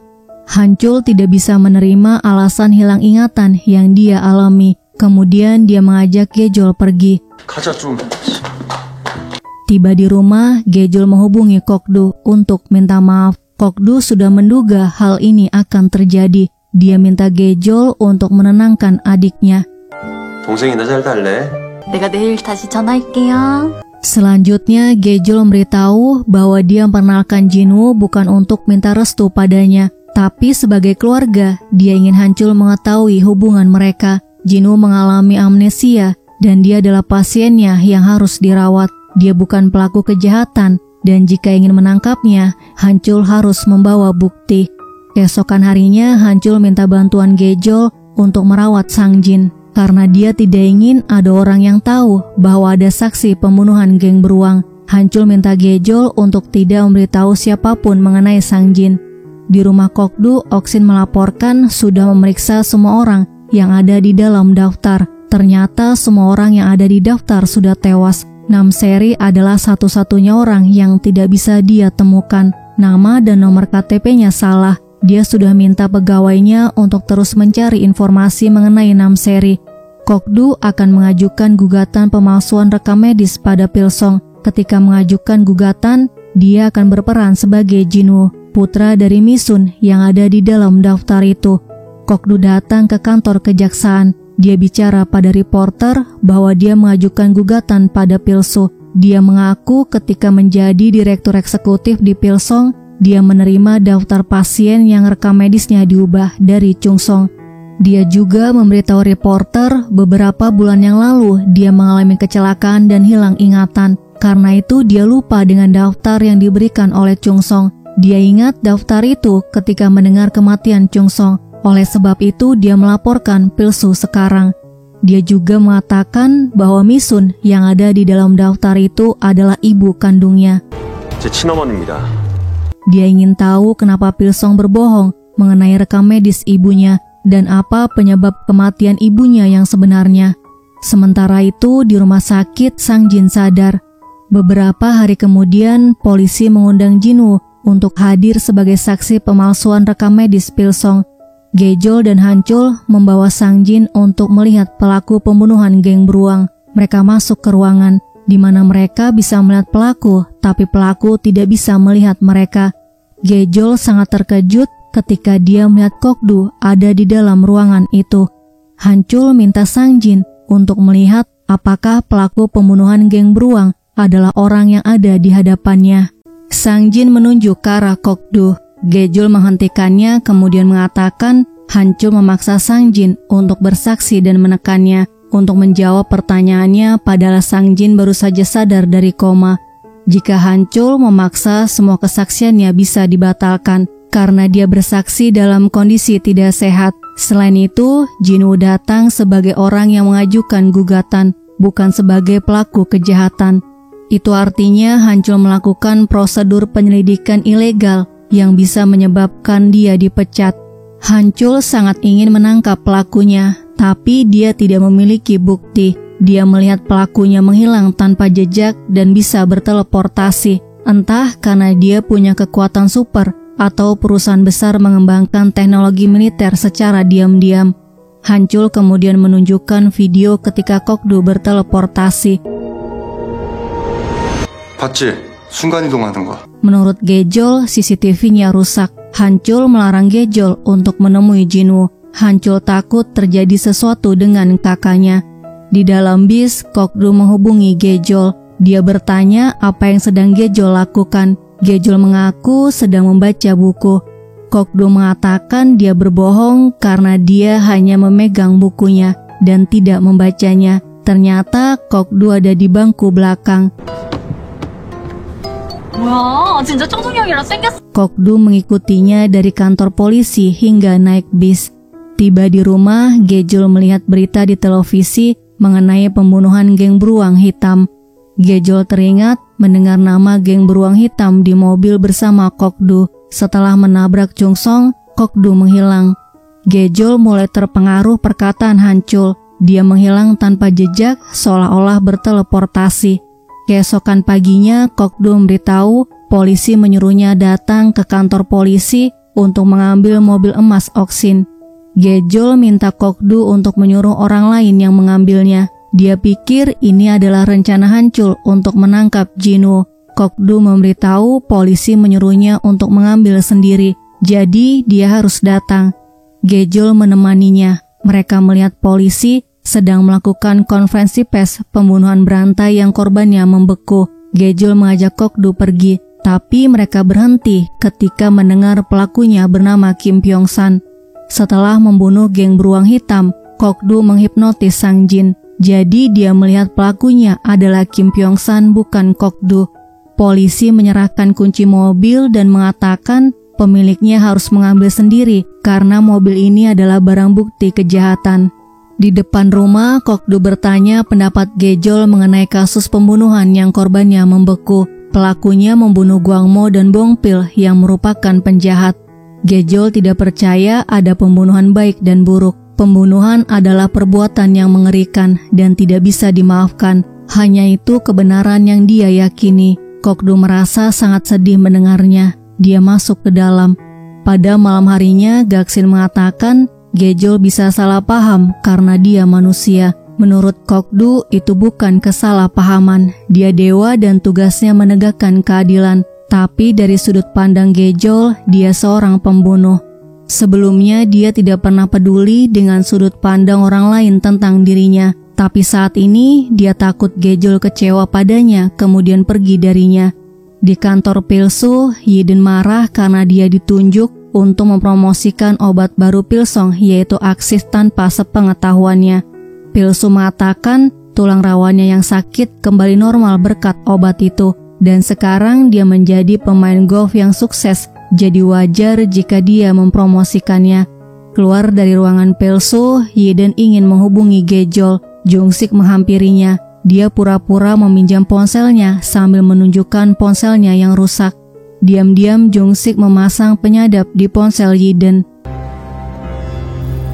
Selanjutnya Hancul bertemu dengan Jungwon. Dia minta maaf sudah lama tidak menghubunginya karena mengerjakan kasus besar yang melibatkan kakaknya. Kakaknya adalah satu-satunya keluarga yang dia miliki. Dalam perjalanan pulang, Jungwon mencium pipi Hancul. Kemudian mereka berciuman.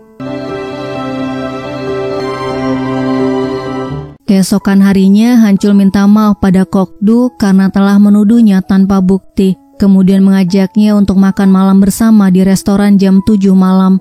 Selanjutnya, Yiden bertemu dengan Gejol dan Jinwoo. Yiden memberitahu bahwa dia mengenal Misun. Dia bertemu dengannya 5 tahun lalu saat membantunya mengisi aplikasi uji klinis. Saat itu tulang rawannya sakit dan lututnya hancur yang berakibat dia tidak akan bisa menjadi atlet golf lagi.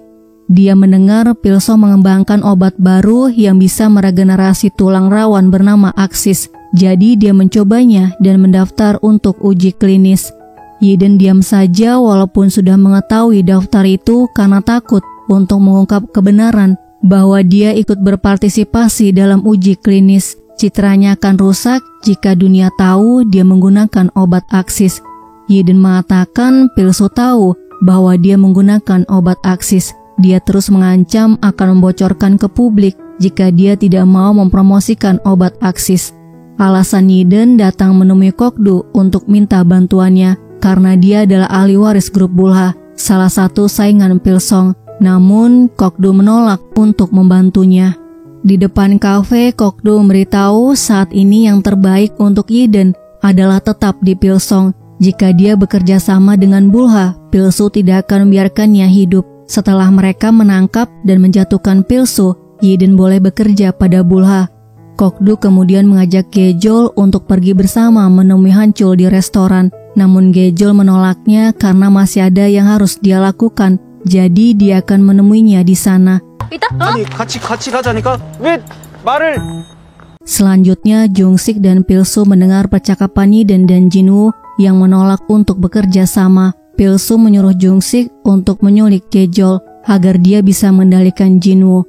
Di parkiran, Gejol merasa diikuti. Ketika dia berhenti dan membalikkan tubuhnya, Jungsik menjatuhkan berkas yang dia bawa.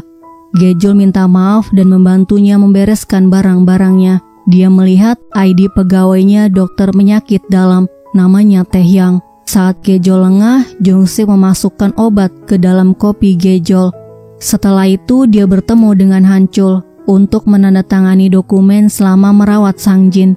Gejol memberitahu dia bertemu dengan pria yang bekerja memasang alarm keamanan di klinik Yongpo. Anehnya, ketika tadi bertemu, dia memakai jaket dokter penyakit dalam, namanya Taehyang. Hancul teringat Taehyang yang ingin memeriksa Sang Jin saat dia masih koma sambil minum kopi milik Gejol. Setelah selesai, Gejol ke parkiran mengambil mobil, sementara Hancul menemui Sang Jin untuk mengambil dokumen. Di parkiran, Gejol melihat Taehyang, tapi dia tidak bisa menggerakkan tubuhnya, kemudian pingsan. Hancul merasa curiga. Dia bertanya di mana ruangan Taehyang, namun ternyata tidak ada orang dengan nama itu. Dia langsung menghubungi Gejol tapi tidak diangkat. Hancul kemudian lari ke depan tempat mereka janji bertemu. Dia melihat Gejol diculik. Sementara Kokdu menunggu di restoran dengan resah karena mereka datang terlambat. Hancul menghubungi Kokdu memberitahu kakaknya diculik. Mereka berdua menghadang mobil Jungsik. Hancul menyuruh Jungsik keluar, sedangkan Kokdu melihat keadaan Gejol dan langsung membawanya ke rumah sakit. Hancul menyuruh untuk menjatuhkan pisaunya dan balik badan. Tiba-tiba tubuh Hancul tidak bisa bergerak dan dia pingsan, kemudian polisi datang. Jungsik mengambil pisaunya kemudian kabur. Dia melapor pada Pilsu bahwa rencana mereka gagal. Pilsu menyuruh Jungsik menghapus semua bukti dan bersembunyi untuk sementara waktu.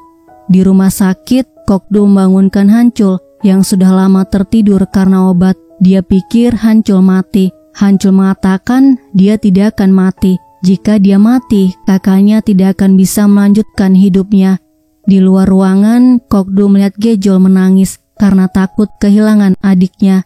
Kokdu menenangkannya dan mengatakan adiknya sudah sadar. 무서우면 말을 하지.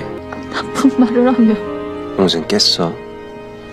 Sekarang Kokdu menyadari ketika dirinya menghilang suatu hari nanti, Gejol akan sedih dan menangisinya, terjebak dalam rasa sakit yang menyiksa sendirian, sementara dirinya terbebas dari rasa sakit abadi. Pada malam harinya, Kokdu membawakan minuman coklat, kemudian mengatakan temannya ingin mengatakan sesuatu pada pacarnya. Bagaimana caranya dia memberitahu pacarnya agar tidak terkejut? Guys, Gejol pikir Kokdu ingin melamarnya dan dia bingung bagaimana cara menyampaikannya. Gejol mengatakan dengan cara yang biasa. Dia membayangkan berada di sebuah gang yang ada toko perhiasan kecil, kemudian saling memasangkan cincin. Dia ingin menerima ungkapan lamaran yang biasa, kemudian tertidur. Kokdu berpikir bagaimana dia bisa mengucapkan selamat tinggal jika Gejol bermimpi untuk bersama. Keesokan harinya, Kokdu meriksa berkas Yiden, sementara Yiden dipaksa untuk berolahraga pada lututnya sakit. Sebelum renang, dia minum. Tanpa dia ketahui minumnya sudah diberi obat. Di dalam kolam, tiba-tiba Yiden pingsan. Kokdu datang, dia menyelamatkan Yiden. Kokdu melihat masa lalu Yiden. Dia adalah reinkarnasi dari adiknya Oh Hyung.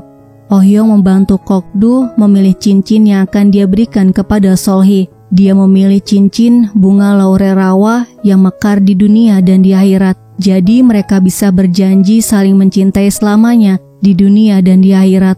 Pada malam harinya, Gaksin mencari informasi mengenai Oh Hyung di masa lalu. Dia adalah menteri dinasti Goryeo, pandai menulis puisi tentang cinta tidak berwujud dan menteri terbaik di eranya. Namun, karena dia membantu kakaknya yang melawan dinasti Yuan, dia dihukum mati, jadi tidak ada puisi yang diwariskan.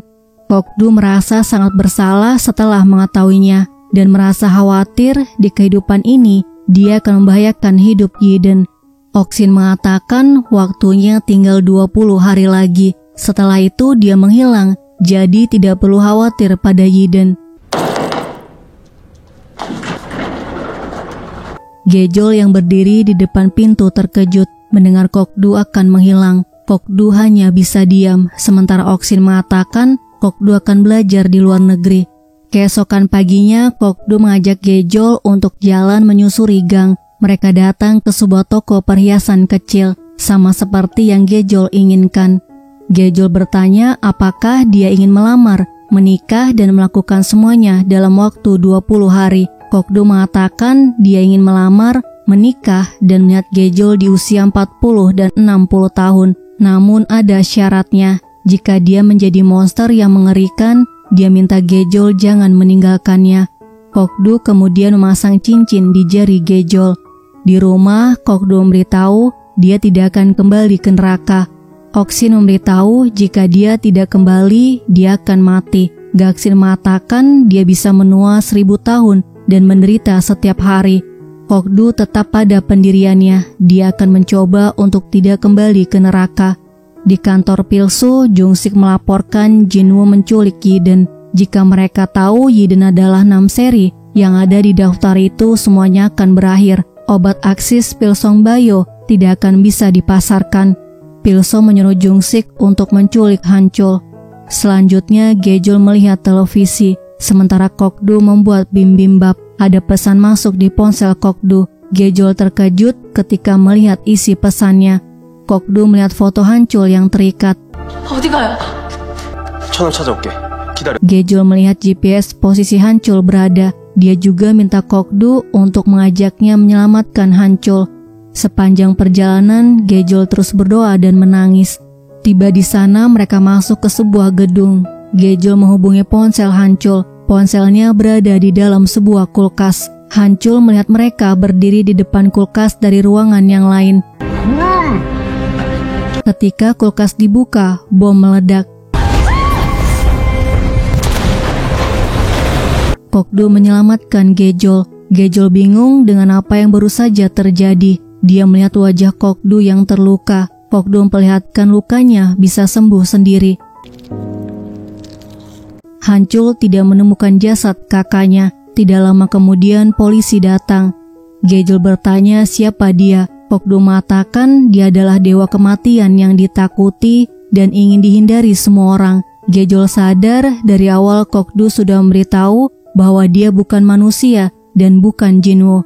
Gejol bertanya apakah dia membunuh Jinwoo. Kokdu menjawab Jinwoo sudah mati. Dia meminjam tubuh kosong tanpa jiwa milik Jinwoo. Dia minta Gejol untuk melihatnya. Dia masih orang yang sama yang dia kenal dari awal sampai sekarang, dan dia bukan monster. Gejol menuduh Kokdu tidak manusiawi karena sudah membunuh, membuatnya merasa ngeri dan takut padanya, kemudian pergi meninggalkannya. Kokdu hanya terdiam merasakan kesedihan yang luar biasa. Di dalam kamarnya, Kokdu teringat ketika dia mencium Gejol. Dia tahu dia adalah kegelapan yang seharusnya tidak mengharapkan secercah cahaya. Sementara Gejol teringat ketika Kokdu melamarnya.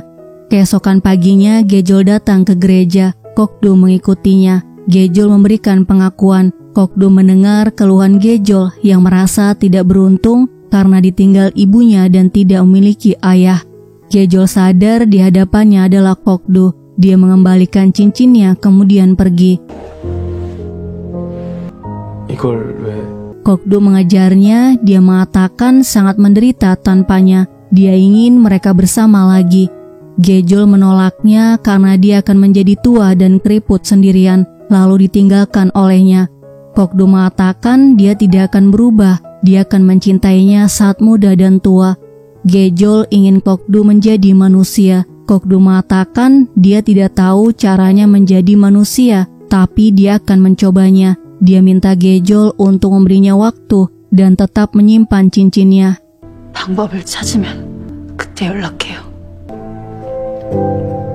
Selanjutnya mereka datang ke kantor polisi untuk diinterogasi sebagai saksi terkait ledakan yang terjadi. Detektif memberitahu bahwa bom yang dipasang bukan bom waktu, melainkan bom yang akan meledak ketika pelaku menekan tombolnya. Anehnya tidak ada yang terluka, jadi sangat tidak masuk akal. Penyidik memiliki rekaman yang direkam oleh polisi yang ada di TKP. Polisi itu tiba tepat sebelum bom meledak. Hancul terus melihat ke arah kakaknya dan Kokdu. Kemudian dia izin pergi ke toilet. Detektif melihat rekamannya. Ternyata ada seseorang yang menghapusnya. Kokdu datang menemui Hancul. Hancul mengakui bahwa dia yang menghapus rekamannya demi kakaknya. Kokdu memperkenalkan dirinya. Dia adalah dewa neraka, tugasnya menghukum atau membunuh manusia yang jahat.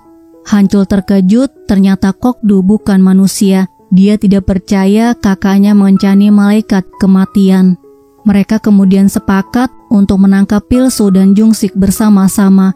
Di rumahnya, Kokdu melihat daftar pasien yang rekam medisnya ditukar. Dia berpikir apakah mungkin Namseri adalah Yiden, karena sebelumnya dia mengatakan ikut uji klinis obat Aksis, tapi namanya tidak ada di dalam daftar yang diberikan Chungsong. Oksin akan membawa Yiden ke rumah sakit untuk diperiksa. Jika dia memakai obat Aksis, kemungkinan dia sedang sakit karena Pilsu merubah rekam medis orang-orang yang ada di daftar agar terlihat sehat, padahal mungkin ada masalah dengan kesehatan mereka untuk menutupi efek samping dari obat Aksis. Di kafe Bulha, Kokdu mengajak Gejol berciuman karena dia ingin melihat masa lalunya agar bisa menghadapi Pilsu di masa ini. Saat dia menciumnya, dia bisa melihat kehidupan lampaunya. Walaupun terasa tidak masuk akal, Gejol tetap mau dicium. 거부할 필요는 없겠죠. Kokdu melihat Gejol membunuh suaminya, kemudian mengakhiri hidupnya. Dalam hatinya, Kokdu berharap kehidupan Gejol bersamanya saat ini akan lebih baik. Di tempat persembunyiannya, Jungsik sedang membereskan barang-barangnya. Tapi terlambat, Kokdu sudah keburu datang. Kokdu memukulnya, Jungsik menyerangnya. Muncul kilasan masa lalunya.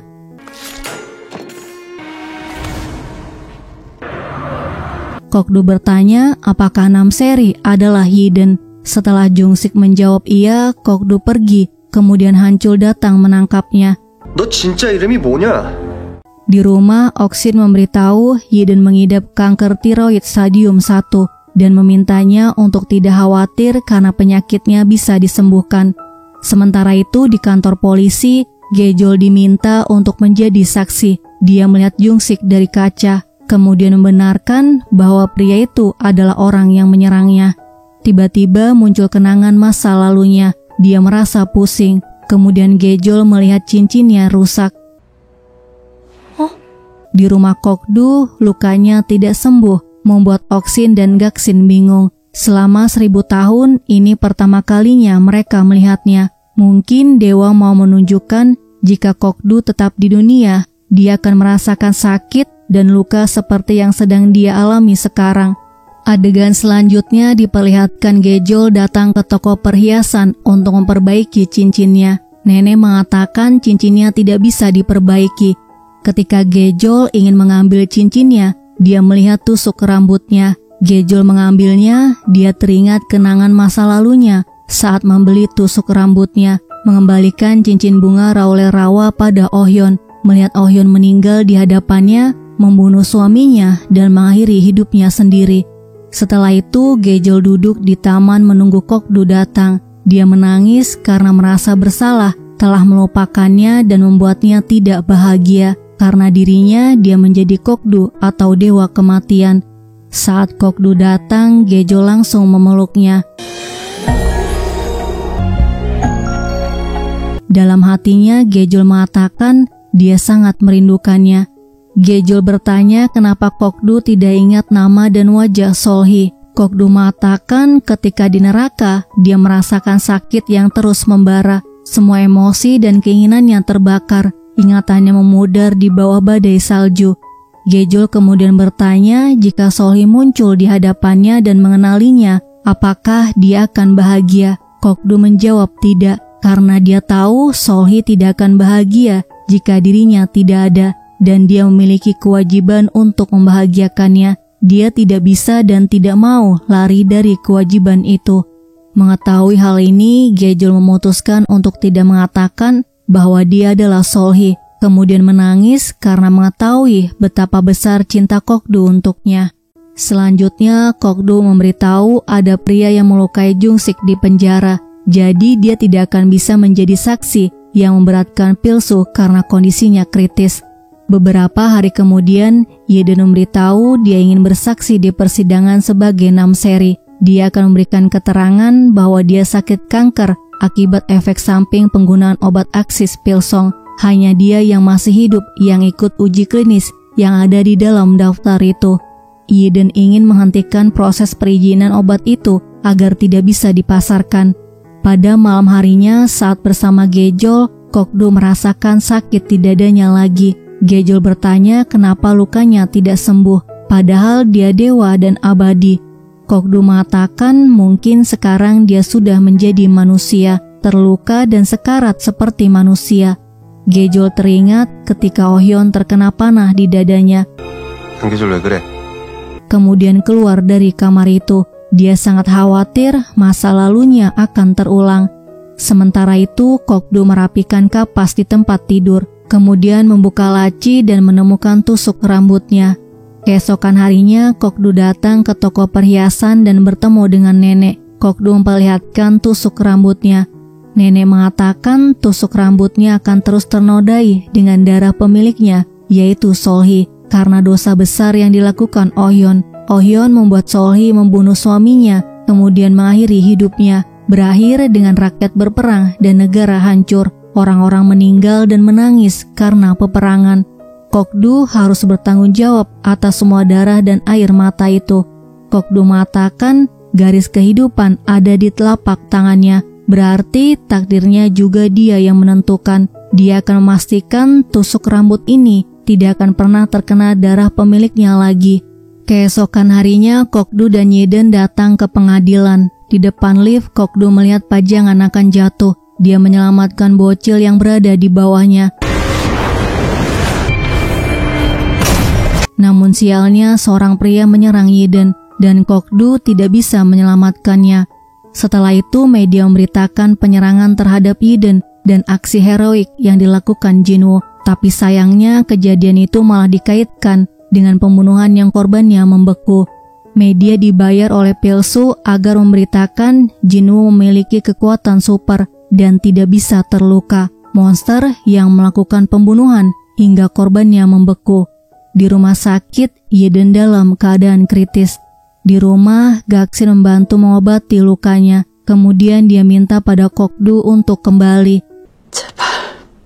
제발 돌아가세요. 쉬고 싶구나. Di depan kamar Kokdu, Gejol bertanya apa yang terjadi padanya. Gaksin menjelaskan lukanya tidak akan sembuh. Dewa dari neraka tidak bisa tinggal di dunia ini selamanya. Setiap 99 tahun, dia turun ke dunia ini dan hanya tinggal selama 99 hari untuk menjalani hukumannya. Keesokan paginya, Kokdu memberitahu waktunya di dunia 2 hari lagi. Dia akan kembali ke neraka membuat Gaksin senang. Di kantor polisi, Hancul sedang berdebat dengan atasannya mengenai Jinwoo yang memiliki kekuatan super dan bisa berteleportasi, monster yang tidak bisa dilukai. Tiba-tiba Kokdu datang. Dia menunjukkan bekas luka di dadanya. 확인해 보라고! Hancul mengatakan rumor mengenai Jinwoo Pilsu yang membuatnya. Di tempat lain, Hancul datang menemui Pilsu. Dia memperingatkan agar tidak menyebarkan rumor mengenai Jinwoo bisa berteleportasi dan tidak bisa terluka. Hancul memberitahu mereka melihat Jinwoo memiliki luka di dadanya. Setelah itu, Hancul bertemu dengan Kokdu. Dia mengatakan sudah memberitahu Pilsu posisi luka tusukannya. Selanjutnya, Kokdu menemui Gejol. Dia mengajaknya putus. Gejol merasa lega, akhirnya dia memutuskan hubungan mereka. Gejol kemudian mengucapkan terima kasih karena dia telah membuatnya merasa istimewa, bisa membuat dewa jatuh cinta padanya. Setelah itu, Kokdu minta pada Gejol untuk mengizinkannya bertemu dengan Pilsu. Besok malamnya, Gejol datang ke kantor Hancul membawakan pakaian. Rekan kerjanya mengatakan Hancul membuat keributan dengan Pilsu dan memberitahu bahwa Jinwoo memiliki luka di dadanya. Mendengar hal itu, Gejol khawatir karena Pilsu tahu Kokdu bisa terluka. Gejol berusaha menghubungi ponsel Kokdu, tapi tidak diangkat. Dia kemudian menghubungi ponsel Pilsu, tapi Kokdu menginjak ponselnya. Pilsu memohon padanya untuk tidak dibunuh. Kokdu pura-pura ingin membunuhnya dan menjatuhkan tusuk rambutnya. Pilsu mengambil tusuk rambutnya dan langsung menyerang Kokdu.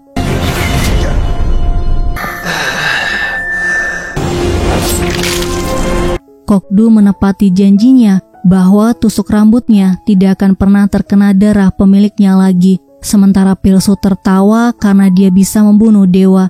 Kokdu mengatakan saat ini dia telah menjadi pembunuh kemudian jatuh. Tiba di kantor Pilsu, Gejol melihat Kokdu di lantai. Pilsu kabur dan Hancul menangkapnya. Kokdu dibawa ke rumah sakit dengan ambulans. Hari berikutnya, Gejol sangat bahagia melihat Kokdu sadar. 안녕. Mereka berpelukan, kemudian Kokdu menciumnya. Gaksin yang melihatnya dari luar menangis. Dia bahagia melihat perasaan cinta Kokdu yang tetap sama walaupun 1000 tahun telah berlalu. Adegan selanjutnya, Hancul mengaku pada Gejol bahwa Jungwon adalah kekasihnya. Gejol terkejut, Jungwon selalu menyakitinya dan membuatnya menangis, tapi Hancul malah berkencan dengannya. Jungwon yang sedang mabuk minta maaf pada Gejol karena sudah menyakitinya. Dia mohon maaf hingga berlutut. Di rumah Kokdu, dia memberitahu ingin mengubah isi kontrak mereka. Kokdu mencoret pasal jangan bilang dia mencintainya. Kokdu ingin mendengar pengakuan cinta dari Gejol. Sudah waktunya untuk mengakhirinya. Ada awal hanya ketika ada akhir. Suatu malam, Kokdu mendengar suara bisikan menyuruh untuk membunuh lagi. Gejol berusaha untuk membantunya, tapi Kokdu malah menekan lehernya dan mendorong Oksin. Gejol berusaha menutup telinganya dan mengatakan jangan dengarkan apapun, tapi tidak mempan. Kokdu baru mau melepaskan tangannya ketika Gejol memanggilnya Ohyon. Dia berlutut dan menyebut nama Solhi. Gejol menjaga Kokdu semalaman. Ketika Kokdu bangun, dia minta Gejol untuk mengucapkan bahwa dia mencintainya agar hidupnya damai. Gejol tidak mau melakukannya karena dia pikir Kokdu akan mati dan menghilang untuk selamanya. Kokdu memberitahu dia telah meninggal 1000 tahun yang lalu. Sekarang dia bukan manusia lagi. Dia hanya dendam mendalam yang ingin mencintai dan dicintai, dan Gejol akan menyelamatkannya bukan membunuhnya. Namun Gejol tetap tidak bisa, kemudian pergi. Beberapa hari kemudian, Kokdu datang ke rumah sakit. Dia mengambil gunting dan mengarahkannya ke leher Jungsik. Saat itulah Jungsik sadar. Selama ini dia pura-pura koma agar tidak menjadi saksi dalam persidangan. Kok-do minta Jung-sik mengaku di persidangan untuk menyeret Pil-soo ke penjara. Hari berlalu, keadaan Kok-do semakin buruk. Dia pikir dia tidak akan bisa bertahan hingga musim semi tiba. Kok-do mengucapkan terima kasih pada Ok-shin dan Gak-shin. Tanpa mereka, dia akan merasa kesepian. Dia akan mendoakan kebahagiaan mereka dan berharap mereka bisa mengingatnya. 날 기억해줘. Setelah itu, Kok-do datang menemui Yi-den di rumah sakit. Kok-do berharap dia bisa melewati masa kritisnya. Di gereja, Gejol berdoa agar mereka bisa tetap bersama. Mereka akan pergi ke pulau terpencil agar Kok-do tidak bisa melukai siapapun. Tiba-tiba Kok-do muncul, kemudian mengatakan bahwa dia tidak ingin mengotori tangannya lagi dengan darah orang lain dan tidak ingin membuat Gejol menangis lagi. Itu adalah jalan yang dia pilih untuk menjadi manusia. Dia memohon pada Gejol untuk membiarkannya menjadi manusia. Kok-do mendengar teriakan lagi di telinganya hingga dia tidak bisa menahannya dan pergi meninggalkannya. Gejol mengucapkan bahwa dia mencintainya. Kok-do berhenti, teriakannya menghilang. Gejol memeluknya, kemudian mengucapkan berulang kali bahwa dia mencintainya, membuat Kok-do menangis, kemudian menciumnya. 사랑한다는 말. Setelah itu dia pergi dengan tangisan Gejol. Selanjutnya Jung-sik bersaksi di persidangan. Pil-soo didakwa atas kasus percobaan pembunuhan Jin-woo, pembunuhan Chung-song, dan beberapa orang lainnya. Jung-sik mengaku dia disuruh membunuh oleh Pil-soo. 이 모든 살인을 지시한 사람이 김필수 의장입니다. Jaksa menuntutnya dengan kasus pembunuhan, penipuan, dan pelanggaran undang-undang farmasi. Kali ini Pil-soo tidak bisa lolos, dia mendapatkan hukuman mati. Setelah itu Hancul mengajak Jung-won makan bersama. Jung-won menceritakan ayahnya menyakiti ibunya dan dia melaporkan ayahnya. Ayahnya keluar masuk penjara dan saat ini dia dipenjara karena kasus pembunuhan. Jung-won memberitahu ayahnya adalah Jung-sik. Dia membunuh orang, menculik, dan mencoba membunuh kakaknya. Hancul mengatakan dia adalah Jung-won, bukan Jung-sik. Bukan salahnya Jung-sik adalah ayahnya. Jung-won membenarkan memang itu bukan salahnya. Namun jika mereka menikah, itu akan menjadi salahnya. Setiap kali mendengar cerita mengenai ayahnya, mereka berdua pasti akan menderita. Hancul mengatakan dia menyukainya dan tidak bisa melepaskannya. Dia tidak ingin putus dengannya. Kemudian mereka berpelukan. 5 tahun kemudian mereka menikah. Gejol mengatakan dia sangat cantik seperti Tuan Putri. Jung-won mengucapkan terima kasih kepada kakak iparnya. Yi-den juga hadir di pesta pernikahannya. Hancul dan Jung-won resmi menjadi sepasang suami istri. Mereka semua terlihat bahagia.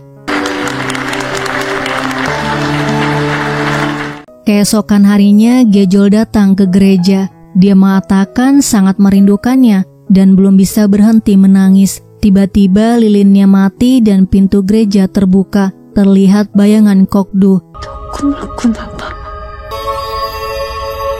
Dia melangkah ke arah Gejol, kemudian menciumnya. Di rumah, Gak-shin dan Ok-shin tidak percaya Kok-do ada di hadapan mereka. 언제까지 여기 서 있을까? Gak-shin menyentuh pipinya. Mereka kemudian memeluknya. Di dalam kamar, Kok-do memberitahu alasannya datang ke dunia adalah karena pasal 3 kontrak mereka, yang berisi Gejol akan selalu memperkenalkannya pada keluarganya. Saat ini Gejol memiliki keluarga baru yaitu Jung-won. Kok-do mengatakan jika dewa sudah berjanji pasti akan terwujud walaupun itu mustahil. Gejol kemudian bertanya apakah sekarang dia sudah menjadi manusia, tidak akan menghilang lagi dan tetap akan di sisinya. Kok-do menjawab mulai dari sekarang sampai selamanya, dari kehidupan ini ke kehidupan berikutnya, dia akan menjadi pria satu-satunya dalam hidupnya. Keesokan harinya mereka berdua bertemu dengan Hancul dan Jung-won. Suatu hari, Gejol melihat Kok-do di dapur bicara sendiri kemudian menghilang. 아유 시끄러. 아직도 무슨 소리가... Kokdu berteleportasi ke dalam penjara. Setelah itu, Kokdu melaporkannya pada Hancul, pria yang dia cari ada di penjara. Hancul kemudian minta bantuan Kokdu lagi untuk mencari pria yang lainnya, namun Kokdu menolaknya. Mereka mulai berdebat. 내 덕은 내가 알아서 쌓을 테니. 아, 이렇게 나오시겠다? Kemudian tiba-tiba Gejol datang.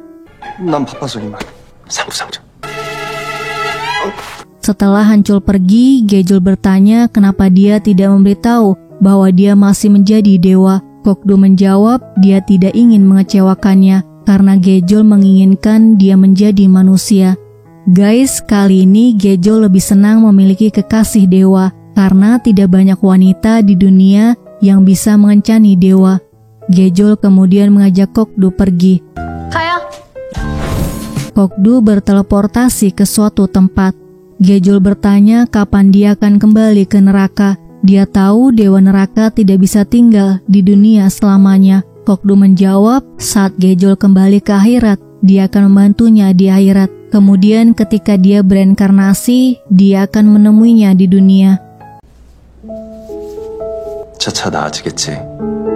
Drama ini berakhir dengan memperlihatkan Kokdu dan Gejol bergandengan tangan. Mereka berharap bisa bersama-sama dalam semua takdir kehidupan. Guys, terima kasih sudah melihat video ini. Sampai jumpa di video selanjutnya.